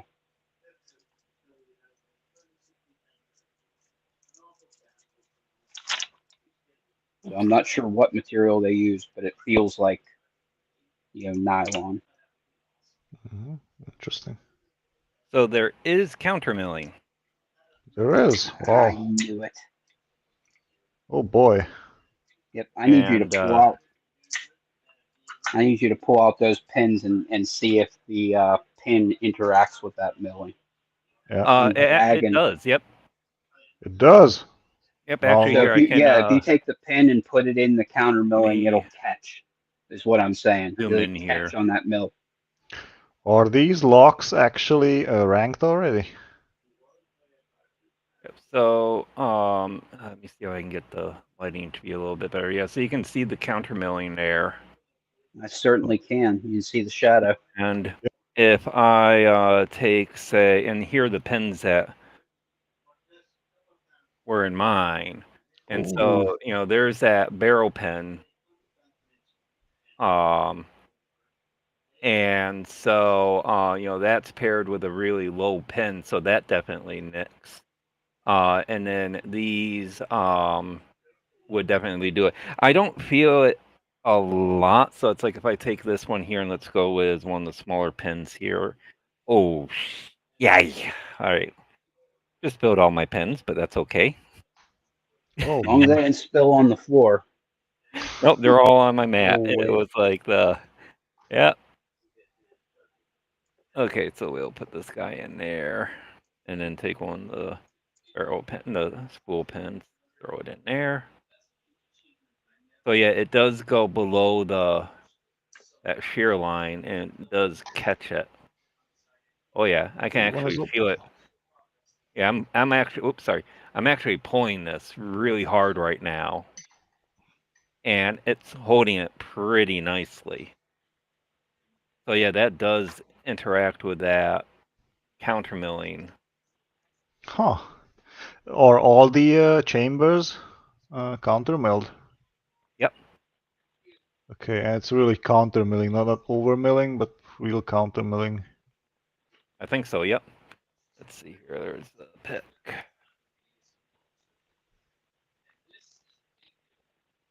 Yeah, really? What the hell? Okay, and now I'm interested. Yeah, it's I don't know if they're fully ranked or not. It's Yeah,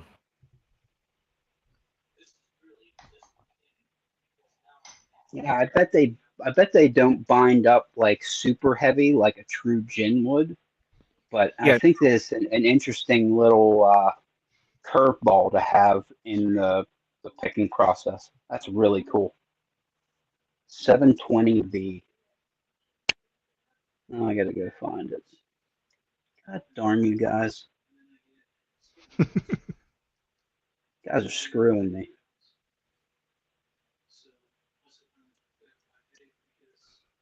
I'm definitely ordering it tomorrow. Federal 720B lock. all right, so now I gotta reorganize my pins. I can't believe Yeah. I did that. Are all the driver pins the same size? I mean, is it? Yes, they are. Yeah, it's definitely not high security. Because I mean, you could basically make some custom pins to turn that into a challenge lock easily, and try Oh, to yeah. make some pins that actually do fully interact with those with the counter milling. Oh yeah.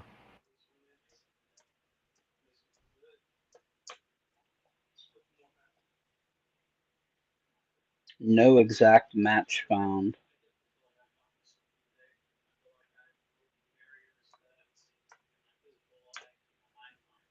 This is where I'm glad whenever I buy a lock and gut it the first time, I always take a picture of the pens.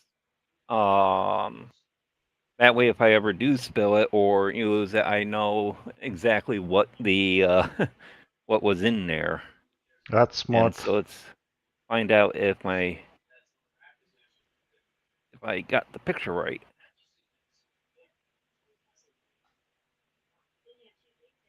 Screwed, man. There's nothing. There's none to be had. The keyway is the same as the American lock. So it's an AM5 keyway. AM5. Wow. Okay.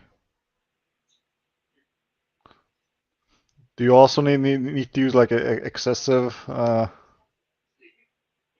force on the what is that? Not that force, but basically a lot more tension on the lock when you're picking it, similarly to the American. Actually, I use about the same. Okay. Here's a 743. Well, that's expensive though. Wowza. $100.30. Yikes. That's the one with the protected shackle, right? No, it's just a super big 70 millimeter one. Oh, Sold Secure Gold Series. okay. Pick the purple one. CEN grade 4. CEN grade 5, actually. Well, here's a 723B. That might be the same. It's just a long shackle version, 3-inch shackle version of that same lock.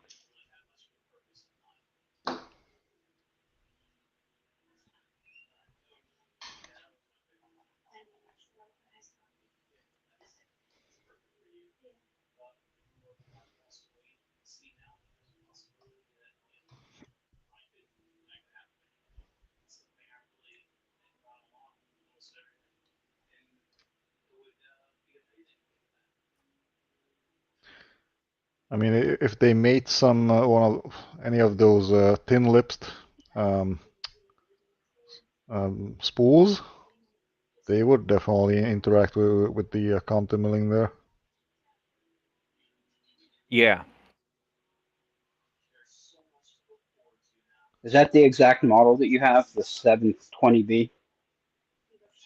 The one I got back there.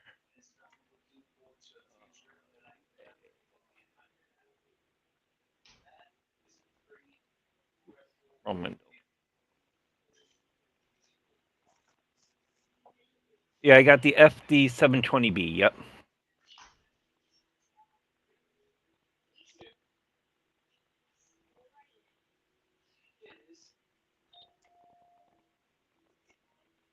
Look at that one, 730.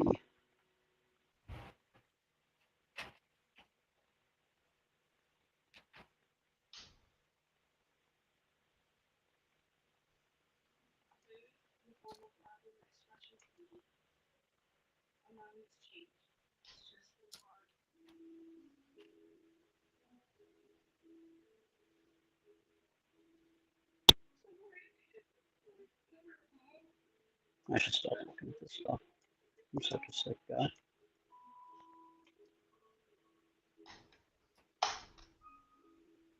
Okay, red one is open.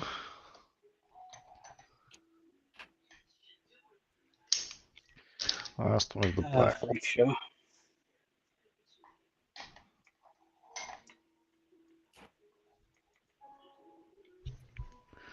Yeah, so the one that I found, let me check. Let me show you on my phone, maybe. Oh, I could show it on the screen as well, whatever. Let me check.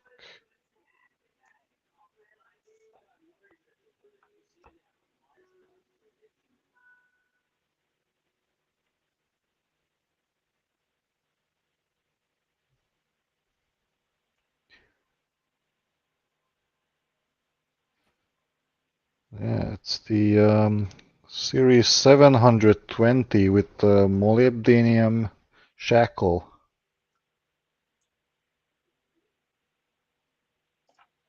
Yeah, he definitely talked about the Molly shackle on it. So Yeah, 720. It's a black one.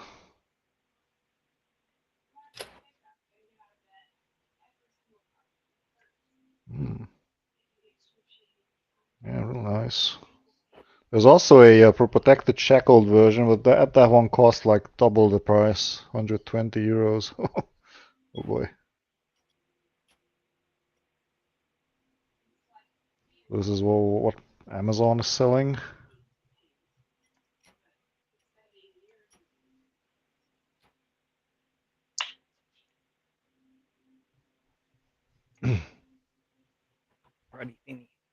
Again, the shackle on these guys back on is a fun part, but if you do it a few times, it's not too bad. There we go.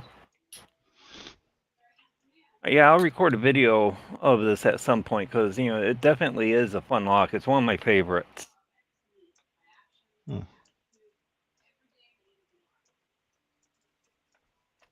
Some nice spool action, right? Oh yeah.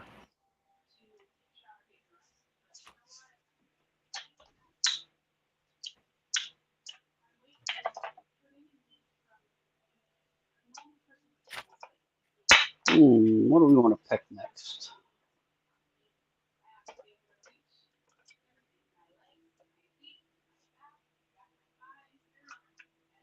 You know what? Let's pick some Euros. Pick some Euro locks.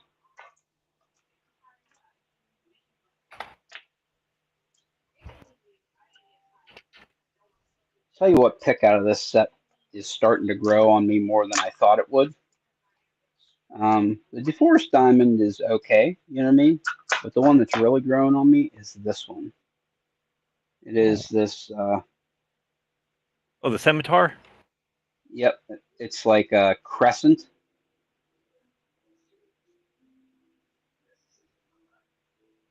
Yeah, Wallach Growing has on a me a similar lot.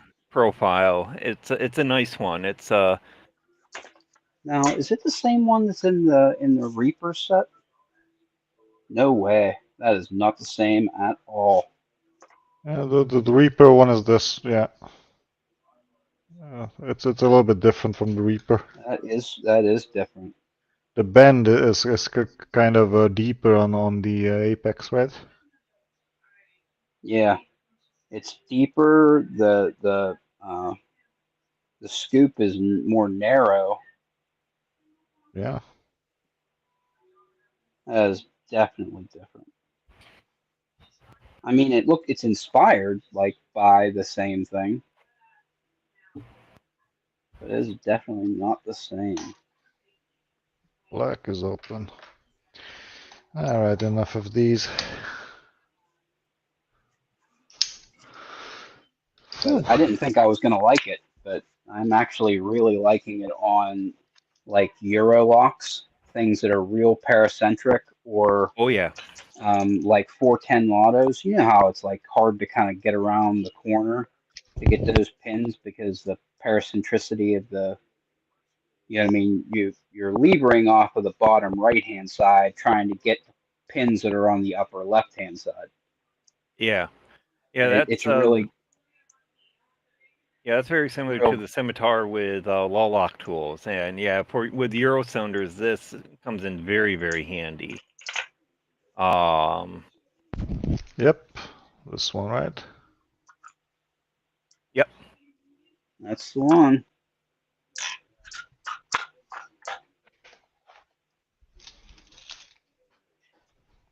Nope, that is not the right tensioner at all.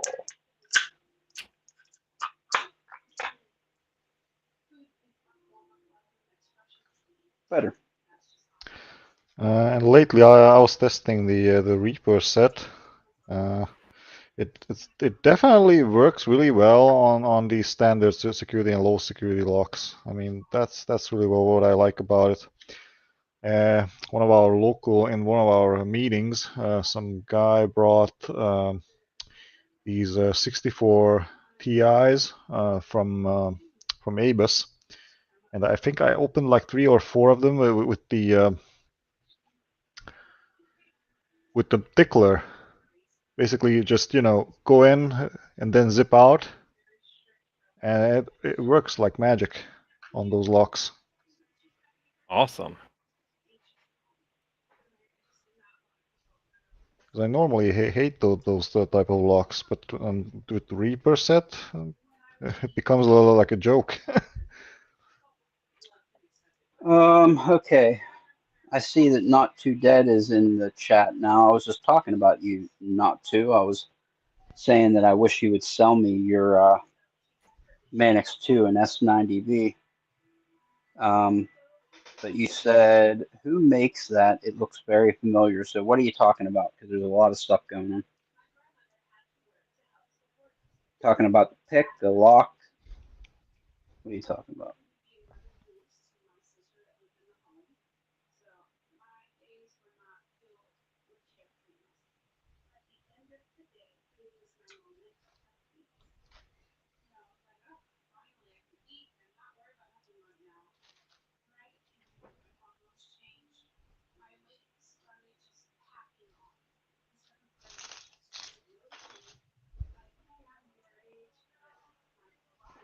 The 720. It's Federal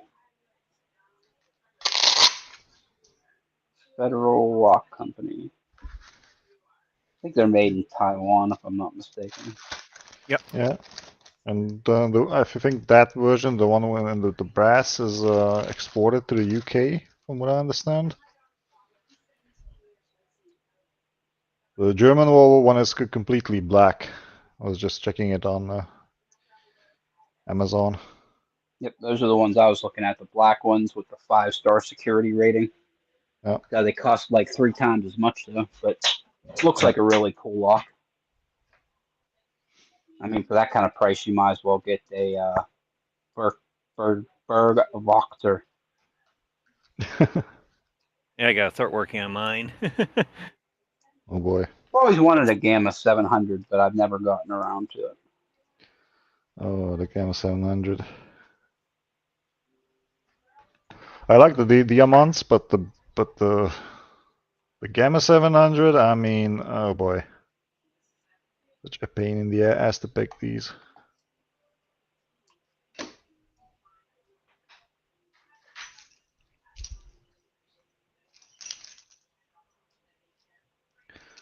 Wait a second, is this one? Yeah, it's the one with the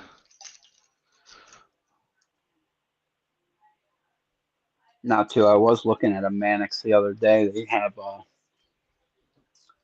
oh crap! It was like a sprint run that they did on them 2 years ago or so. It was a Manix 2 lightweight in Rex 45.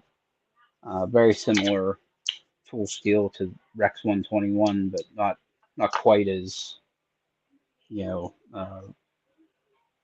not as quite not filled with quite as much magic as the other Rexes, but still run real hard like a 67, 68 HRC. So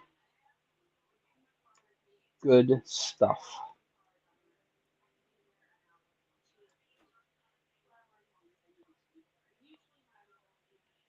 Alright guys, it's been fun. I think I'll take off at this point. I got really tired. I could see why. It's midnight there. So Yeah. thank you very much for coming, and thanks for coming a day early because I won't get in as much trouble now with my wifey. Yeah, and because it was so late, I decided not to pick anything high security because I would have not been able to open anything tonight. I feel you, brother. It's just takes a lot of concentration to pick that stuff. Oh yeah. But I was really happy to pick one of these Ruko's 600s. This is a real treat. I got another one with a similar bidding. I want to pick that one as well, but I gotta learn this one first completely. I haven't even got it in these. Does the SS600 that you picked, Bumpy, does that one have these screws in the back? Yep. Okay. Yeah, I I'll go- got a hex wrench that I used for that one. Okay. I think it's the what's on here? T8 is the one I use for that. Oh. That's the bit.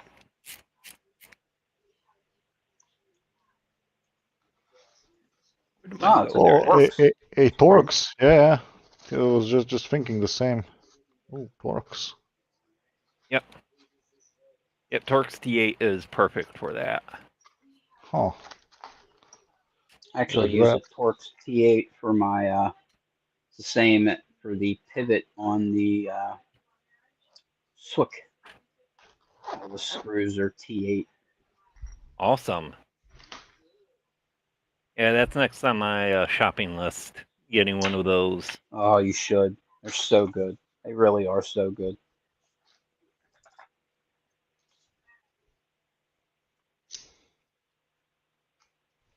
Not Too Dead said he was checking out that as well. Manix 2 even found. I tell you what, you should be on. Put some money away for this because this will be coming out probably within the next couple months. It's a Manix 2, lightweight frame, but it's going to come out in this steel. Triple B, handmade, came up with a heat treat protocol for CPM 15B. Almost 15% vanadium. Stuff is freaking monstrous. But it should be coming out. I think it's going to be $156, which is really cheap for something in 15B. So keep an eye out for that.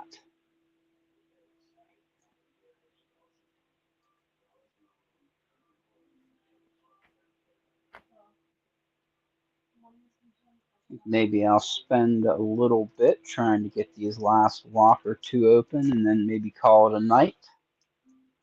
All right. I am a little.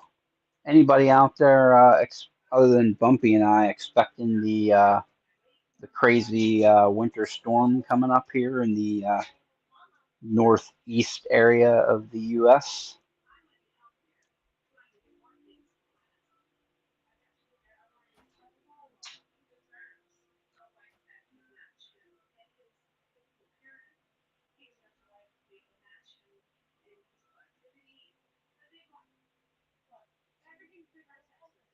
How could we forget about you, Nola?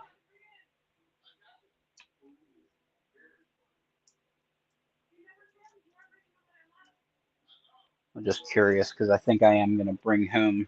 Normally, I bring home my computer from work anyway, but I'm definitely not going to forget it tomorrow because they're talking like, I think they said like a third of an inch of ice is possible. Ooh.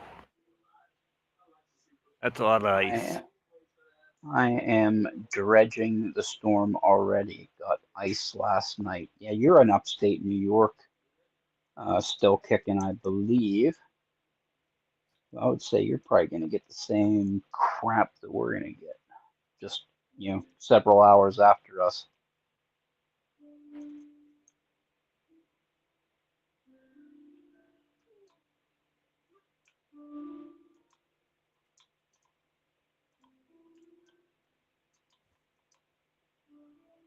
This one's been giving me a lot of grief lately.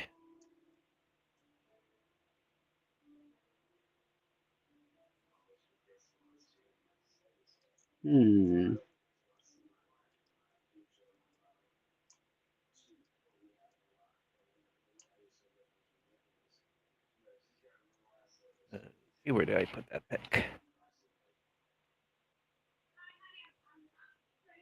Yep, I absolutely believe that that's going to be a thing because it doesn't take a whole lot of ice on a tree to start bringing down some branches. Oh no. And all you got to do is have a couple branches come down on a couple power lines and freaking lights out everybody. That's why, I mean, I haven't done it yet, but I've been thinking about it for freaking months. We had like a cold spell. Well, not really months, a couple weeks. We had a cold spell maybe 2 weeks ago or so, where it went down way below zero. It was like 15 below zero here. So worrying about the pipes freezing and all that garbage. So, I dealt with all that. We got through it. The last day of the cold spell, the power went out. Somebody was freaking driving like a nutbag and knocked a pole over, and we lost power. And I Ooh. realized a shortcoming of my, my plan as a homeowner. And I sat there and the power went out and I looked around and I said, oh shit, no power. That means I have no heat. Nothing. No heat at all. Yep. It's like, oh my God. So I need to get like some kind of, even if it's emergency kerosene heater or something, like one of those, nice safe ones that they sell at, Lowe's or whatever, Home Depot. But Yeah. just something just in case, because it's, I thought about getting a generator and just hook it up so that I can run the furnace, but that's almost too much trouble.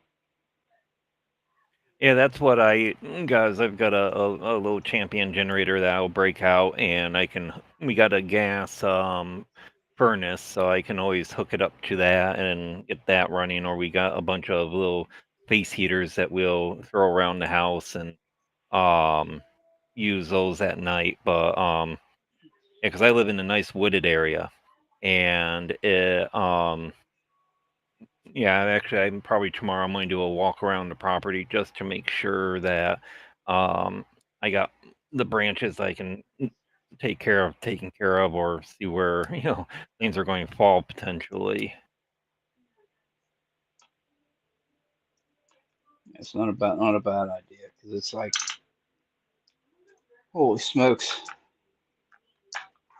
never really thought about this, because I spent my whole earlier life, from the time I was 19 and moved out of my parents' house to when I was, God, probably 42 or 43. I rented my whole life. Never owned anything. So it was always easy. Like if something broke or whatever, you just call somebody and be like, hey, come fix it. But now it costs way too much to screw that stuff. Oh, my dog. Oh, my dog. Put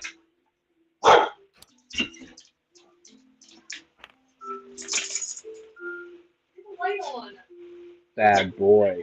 You're a bad boy, Jax. Turn the flashlight on. You just wanted attention. And he's barking at somebody.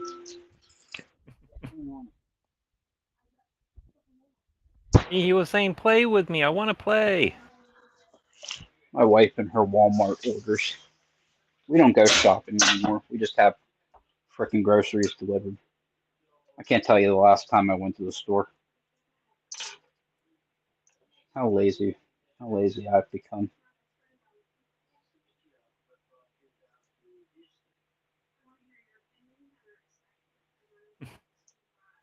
That's funny. Like right now, she just ordered some groceries, and I was like, "Oh man, groceries from Walmart again?" And she's like, "Well, are you gonna go shopping for it?" And I'm like, "Nope, keep ordering it. That's fine." Who wants to go to the grocery store with all the crazies out there? No Oh yeah. thanks. No Actually, thanks. our grocery stores recently started delivering in our area, so we've been using that a bit more. I live out in the boonies in central New York, and so trying to get deliveries out here sometimes can be fun. But our nearby city started to do it in our area, so it's like, yay!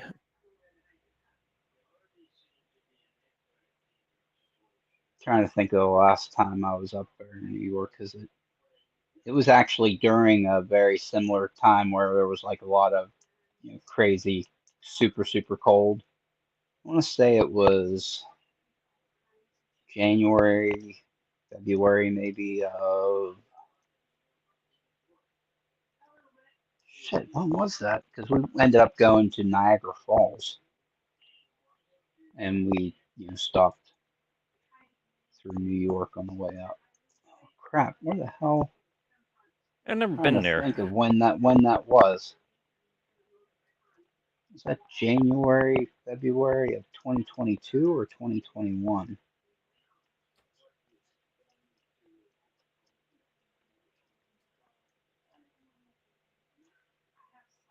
I have been to Lake George, not too dead. I live down towards. I live in the southern tier area, kind of down towards Binghamton. But I've been up towards Lake George. It's been a while though since I've been up there.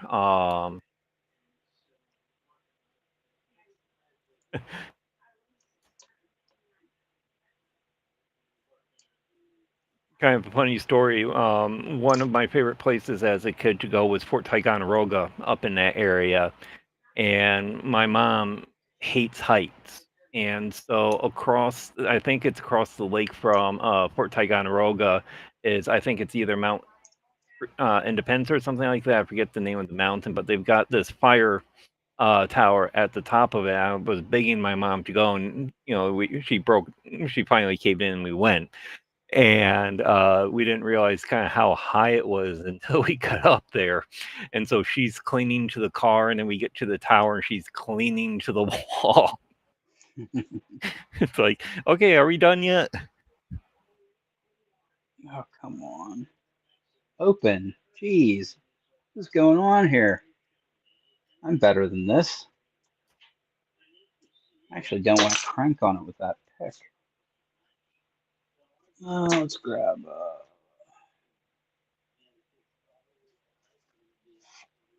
a Jimmy Gem. I don't mind if I crank on it with that. Mount Defiance, that's it. Yep.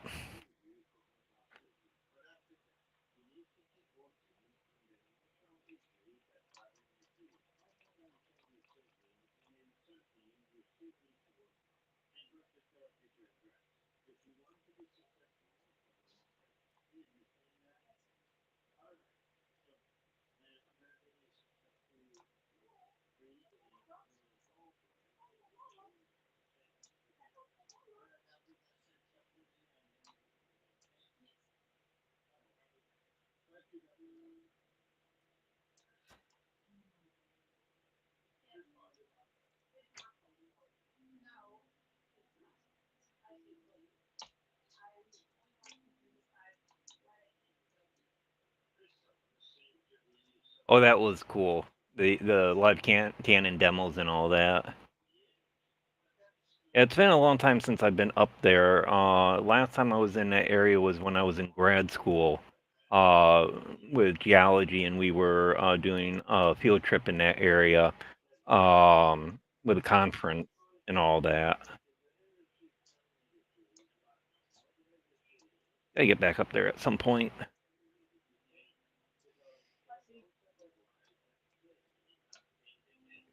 All set.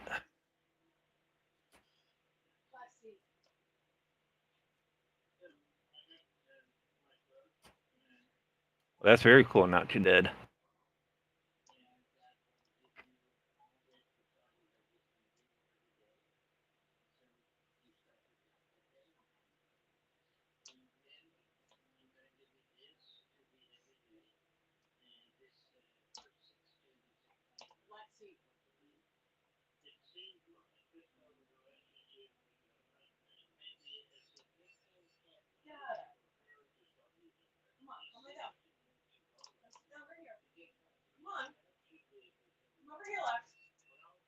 Come on. Papa needs to get in this lock. Holy smokes, I'm looking like such a schmuck. I got this Aba C83 from Lockpicker's Bench, and the day I got it open, which I was amazed because I historically have a hard time with Euro cylinders, and especially the Yale Keyway. And I've opened it like maybe 4 or 5 times, but every time I try to open this on a video, it just does not want to open. And lately, it's just been giving me a ton of grief, and it's like, why are you giving me all this? That's the thing about Eurolocks. They're fickle bitches. Sometimes they open, and sometimes they just freaking fight you. Come on.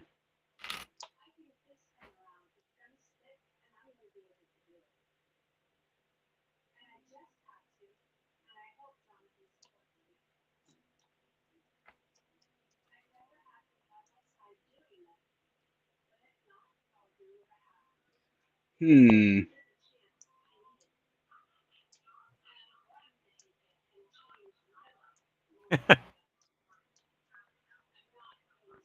I agree, Ray. If I had a Droid, I would have it open already. Yeah, because my phone has something to do with this damn lock not opening.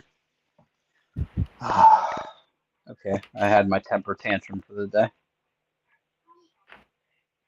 Let's try giving it like a bump. See if we can get this thing up.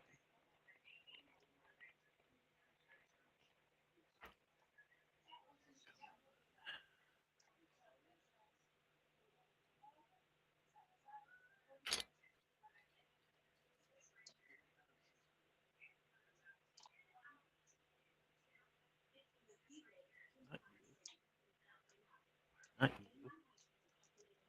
Not you. Okay, I feel like I just set that pin. You.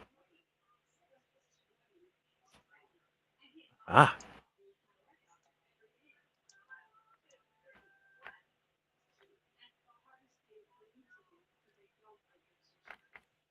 Okay.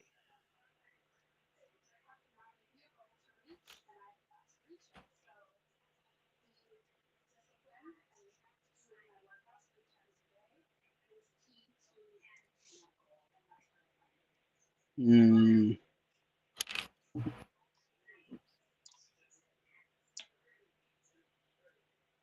I gotta figure out another camera placement with this Vice because it got the camera right next to my head right now, and I'm constantly banging into it.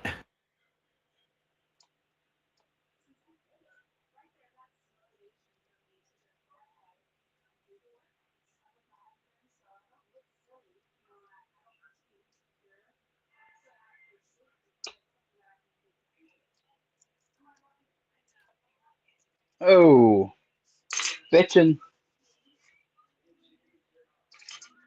Whew. Awesome. Oh, yeah, my hands are got some crampus. Yeah, this one's not going to open for me today.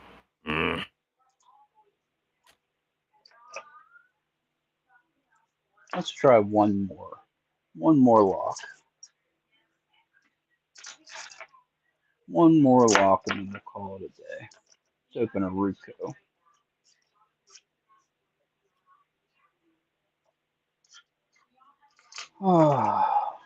Go with a So Packlock 90A Pro. I know there's not very many people in the chat right now, but did anybody think about getting Apex yet, or is everybody still waiting?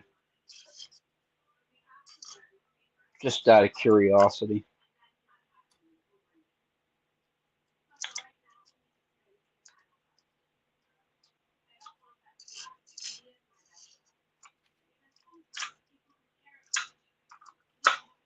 I feel like I'm the only schmuck who bought it because, like, the only people that I've seen have it on YouTube are people that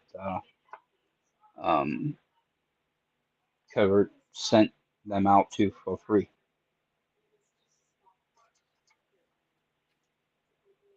They're on my wish list. I probably will pick up the trays. The keys I'm not too big on. The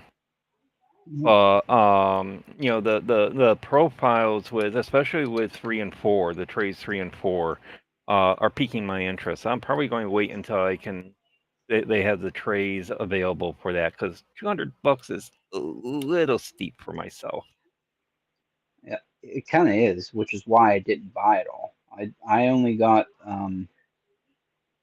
the Evo 3 in the EDC, so it was 90, and I probably wouldn't have if it wasn't for Lady Locks having that giveaway where I won $100 gift card. So Mm.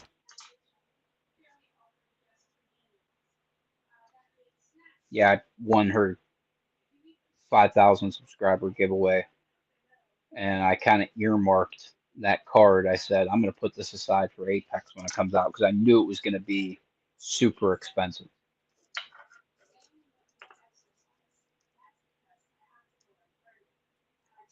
But I think that Not2 said it perfectly. I'm going to hold off for now because it was just so happened that they waited long enough for Jimmy Longs to work out all of his issues.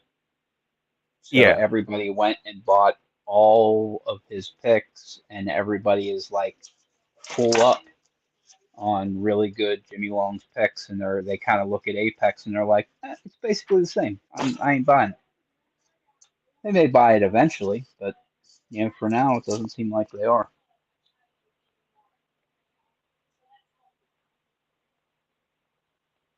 Nola said the trays are available for $45, but that's only the one tray.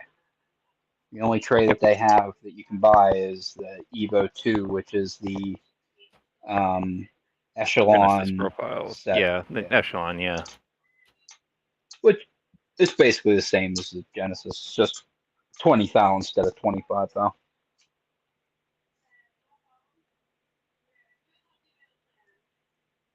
I still think I may end up getting that tray just so that I could swap out the Forest, the Scoop, and the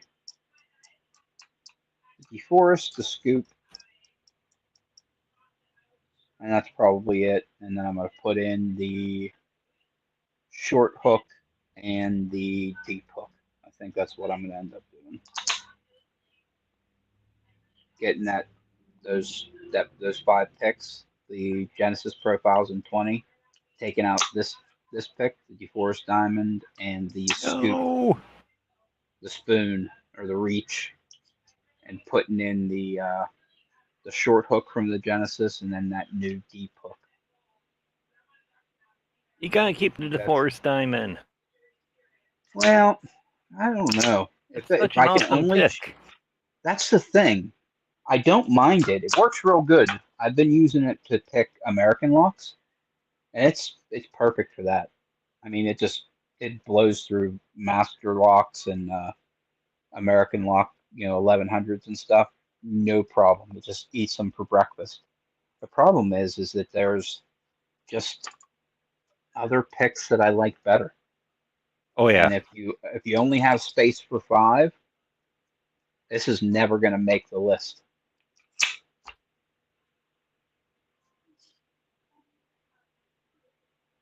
That's just simple math.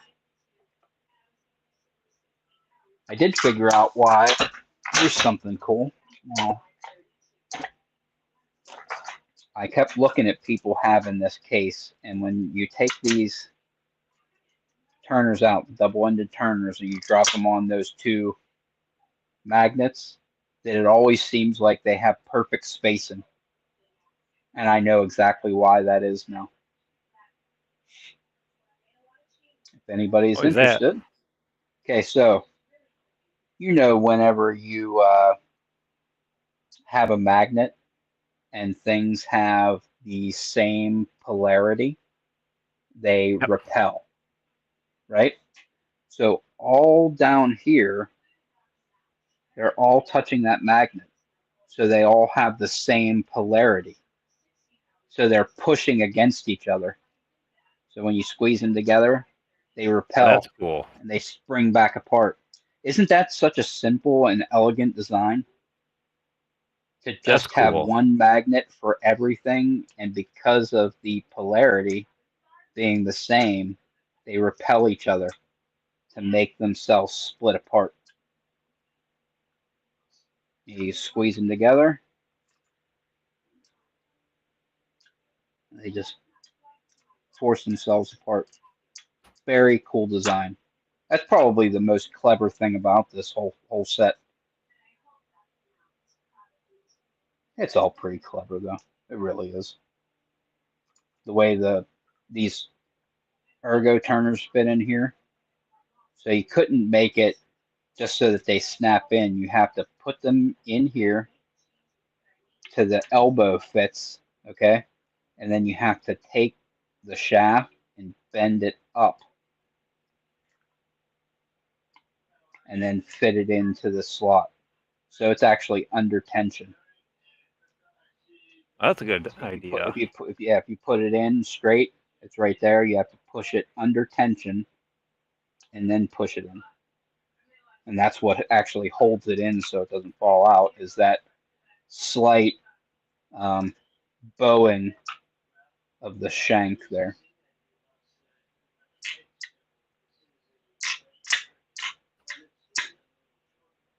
Very cool design. It really is. I just wish it held more than 5 picks, you know.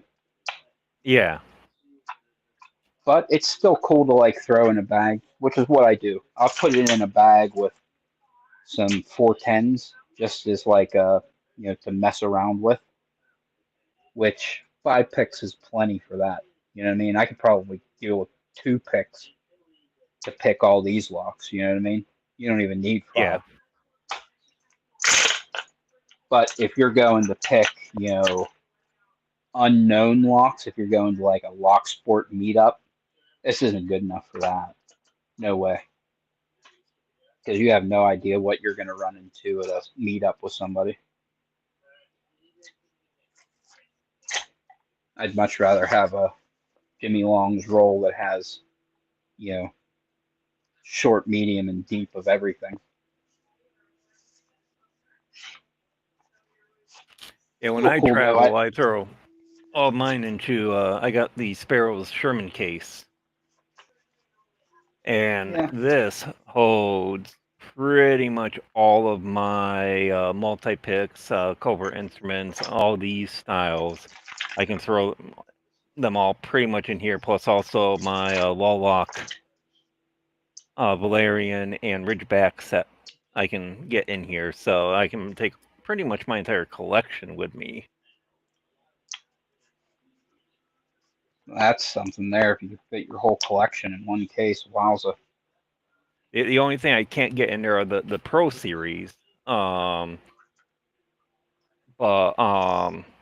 yeah, I mean, I can get, I have a picture posted with all the, I posted up on Facebook in the Art of Lockpicking group.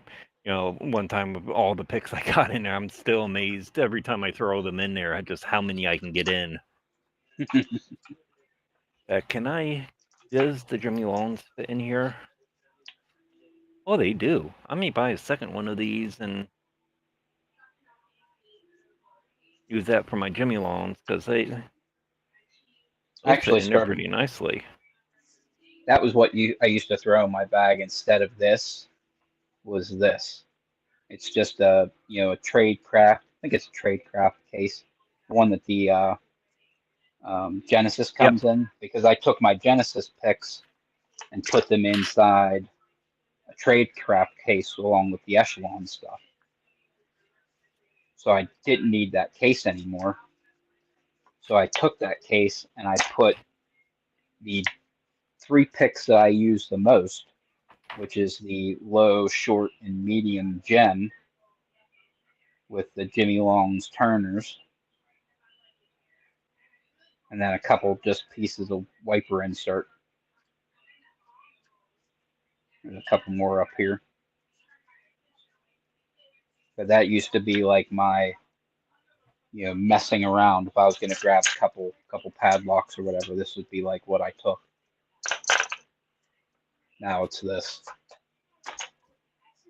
Which it's clever. I like it. It's cool. I mean, it's fine. I wish it was. What do I wish the price was on this? I think that the price would be more palatable to people at 75. Yeah. I think people would buy the shit out of this at $75. Is 90 like outrageous? No, not really. It's just, just a little bit more than people are willing to spend. You know what I mean? Yeah. Like $55 for this was actually probably a little much too. I think that maybe, I think 40 would have been better for this. Yeah, I mean, I could understand the 55 with that, though, with it being a unique design, and Yeah, I mean, sometimes with that you do have. Yeah, and it also did the come with a cool patch. patch. It You did know, come with the a cool patch. patch. Yeah, and so it's what's interesting is actually I'm thinking about starting up doing locksmithing kind of as a part-time gig. I actually thought about doing the same thing because I talked to my wife about maybe starting an after-hours lockout service, Yeah, just like a part-time thing on the evenings and weekends or whatever. Just when people get locked out of their house, locked out of their car, have a set of picks and a set of what the hell are those things called? The airbags that you use to pop doors open. Yep. Enough to get their keys out or whatever, and I actually tempting thought 'cause about doing that. the locksmith in our area, we have two of them in our area. They're both going to be retiring soon. And so I had a couple of friends kind of propose that to me. I'm like, oh, that's interesting. Not sure if I might follow through with it or not, but it's something I'm thinking about. It's not. It wouldn't be a bad gig because here's the thing: you're not doing it full time. You're doing it like after hours, like I said. So you're gonna charge more and do it less often. You know what I Yep. mean? It's kind of And I'm gonna be honest with you. Every single one of us, like Locks Borders, if we started a company like that, we're all gonna charge less than a locksmith. Yeah. Like I would know it. You know what I mean? It'd be like, it only took 5 minutes or whatever. You would feel bad charging somebody $200 for 5 minutes.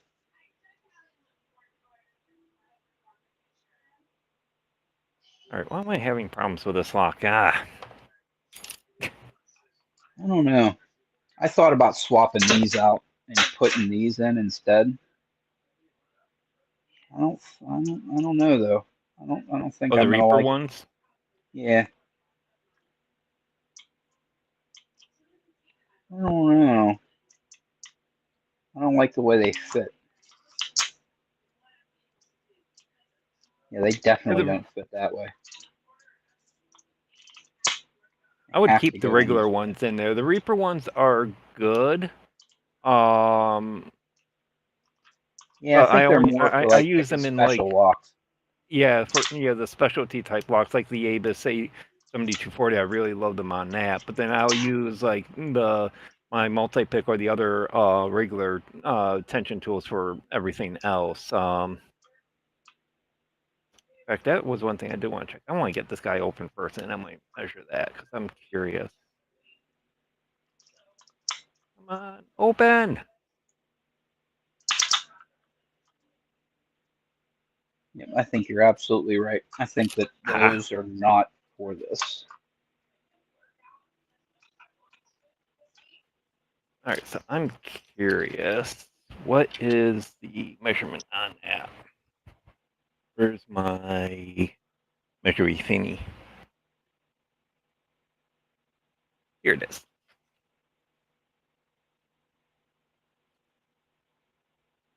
Cool thing, Nola. I think we all have the same idea. Start frickin' letting people into their front doors whenever they get too drunk to frickin' use their key or lock themselves out or whatever. But Nola said that the license down there is like $300 a year. thing is, in Pennsylvania where I live, you know how much it costs? You know what you need to do to be a locksmith? Frickin' nothing. Nothing. There's no license. There's no certification.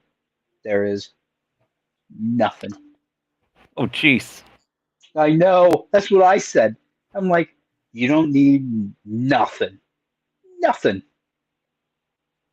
I'm not sure what it is in New York. And that's one thing that I gotta look at is that type of stuff in liability and all That's the that thing. stuff. You're going to want to get some kind of like liability insurance. You know, you're going to want to carry, couple $100,000. I would think at minimum of damage and all that stuff because somebody locks himself out of their car. You go to get them in, and they're like, my door frame's bent or whatever. It's like, well, you're in your car Yeah. now, so it is what it is. That's kind of like something that it's the nature of getting in. Sometimes it doesn't work out.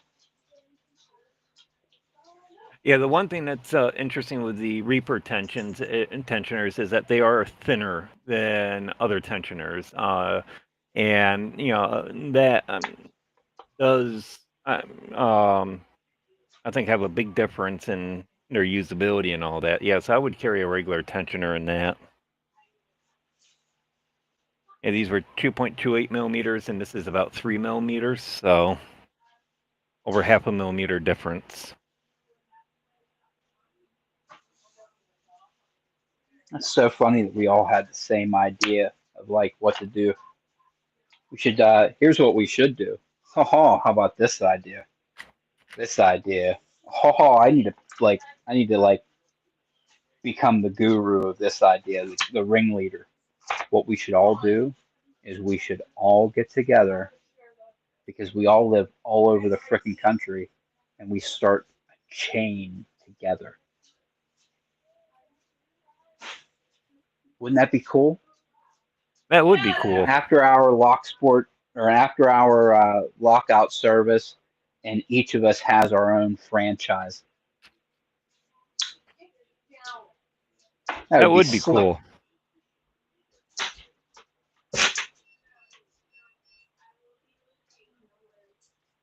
NOLA auto lockouts are where the cash is. That's for damn sure. Oh yeah. That is where the money is. People lock their keys in their car freaking all the time, and it's so much easier than it used to be. Like you used to get a Slim Jim or whatever and try and jimmy the door open. Now you just take a wedge, put it in between the door and the frame, give it a couple pumps, and freaking reach in with a wire and press the freaking unlock button. Like it's just much easier to get into a car these days. Yeah.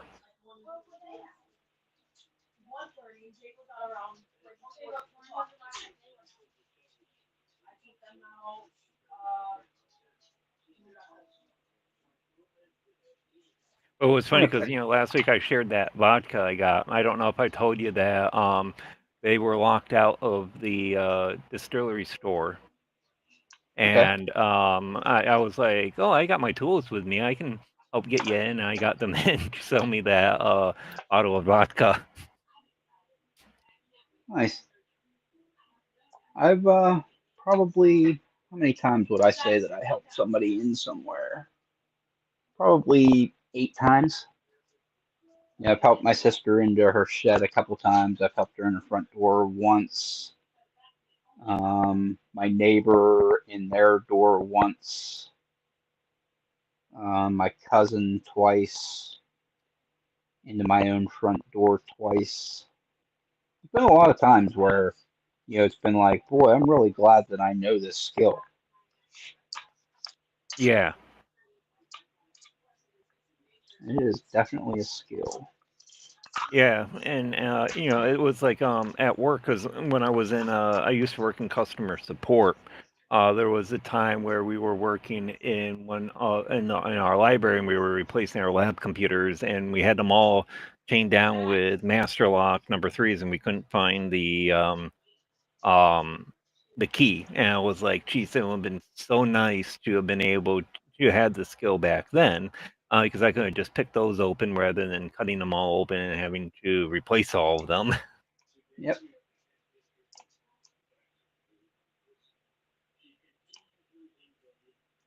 That's it. You could have picked them open. They could have replaced the locks, and then you could have taken the locks with you because you would have known that, hey, these locks are still good for something. Oh yeah, Geez, locks are still good even if you cut them off. Somebody Yep. cuts off a nice big lock. That lock's still good to pick all day long. oh yeah. You see people, have like, big squires and stuff that are the shackles are cut. It's like those things still pick exactly the same. They're definitely worth it. Because a nice squire is, a couple $100. Might be able to get a cut one for, $5.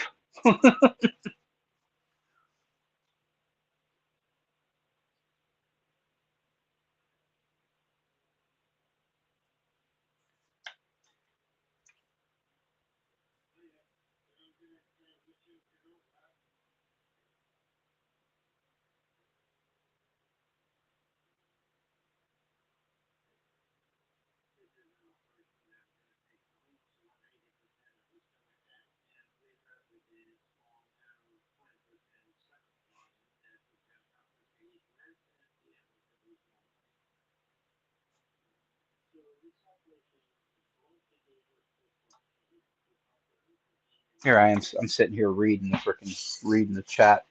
Just sitting here reading, not to, and Noel will go back and forth. Anyway, Yeah, the flipper is a cool device. it is, man. It's like it's kind of like lock picking. Like people think that it's just there for doing nefarious illegal shit, and it's like no, it's just interesting. You know what I mean? Picking locks is interesting. It's a puzzle. It's an enigma. It's a challenge. Oh Can yeah. you use it for illegal stuff? Maybe, but what are the chances? You know what I mean? People don't pick locks to get in people's front doors. They break windows. It's just the way things are. Yep. Oh, we got Lock Kraken in there. How about that? I don't think I've ever seen him in my chat before. What's up, brother? I think we're going to wrap it up for the night. I am pretty tired, actually. All right. Yep, and tomorrow is my wife's 41st birthday, so pretty excited about that. Happy birthday to the wife again. Yep, thank you so much. I appreciate you coming on with me this evening. A nice day early. Thanks to everybody in the chat who showed up. Lock Kraken, Nola, as always, still kicking. Thanks for coming. Greatly appreciate you guys. I think that who else was in the chat? I remember I just was here before that. Why can't I think of it? Losing my mind. Losing my mind. Crap, I can't remember who the heck was here. Oh well, it is what it is. Anyway, if I didn't name your name, thanks for coming. I appreciate it. I will probably still. What am I going to do this week? My wife's birthday is tomorrow. I think I'm still going to do another knife live on maybe Sunday. Maybe Sunday this week. That'd be kind of cool. But anytime I need to sharpen a knife, I've just been doing it live, answering questions about steels and abrasives and et cetera, et cetera, et cetera. I actually made something cool this week for using on the new fixed angle system that I have. Normally I would strop by hand, and I got, oh crap, where the hell did I put it down? What a schmuck I am. But anyway, I made a leather strop for the fixed angled system. So I just kind of clamp it in and draw it across the blade. Works a treat. It's freaking awesome. Oh, very cool. Yep. Just easier to get that perfect angle rather than try and hold that angle. I make such a mess. I make such a mess whenever I'm doing a live stream. My God. Looks like a disaster, like a freaking tornado went through here across my table. Oh yeah. Oh, what are you going to do, man? Guess it is what it is. Fuck, I wish I could find it. Instead of no word. Oh well.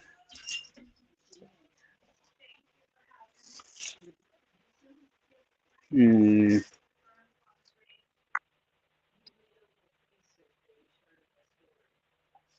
I know exactly where I put it. Ha ha! Ha ha!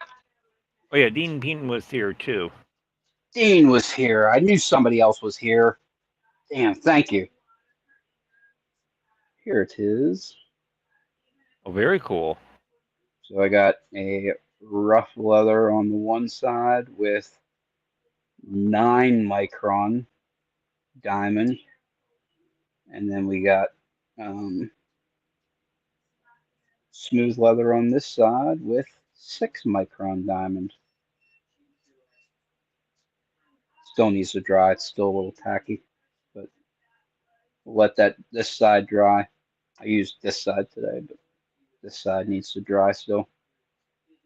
Once it's Very dry, nice. we'll be, yep, good stuff.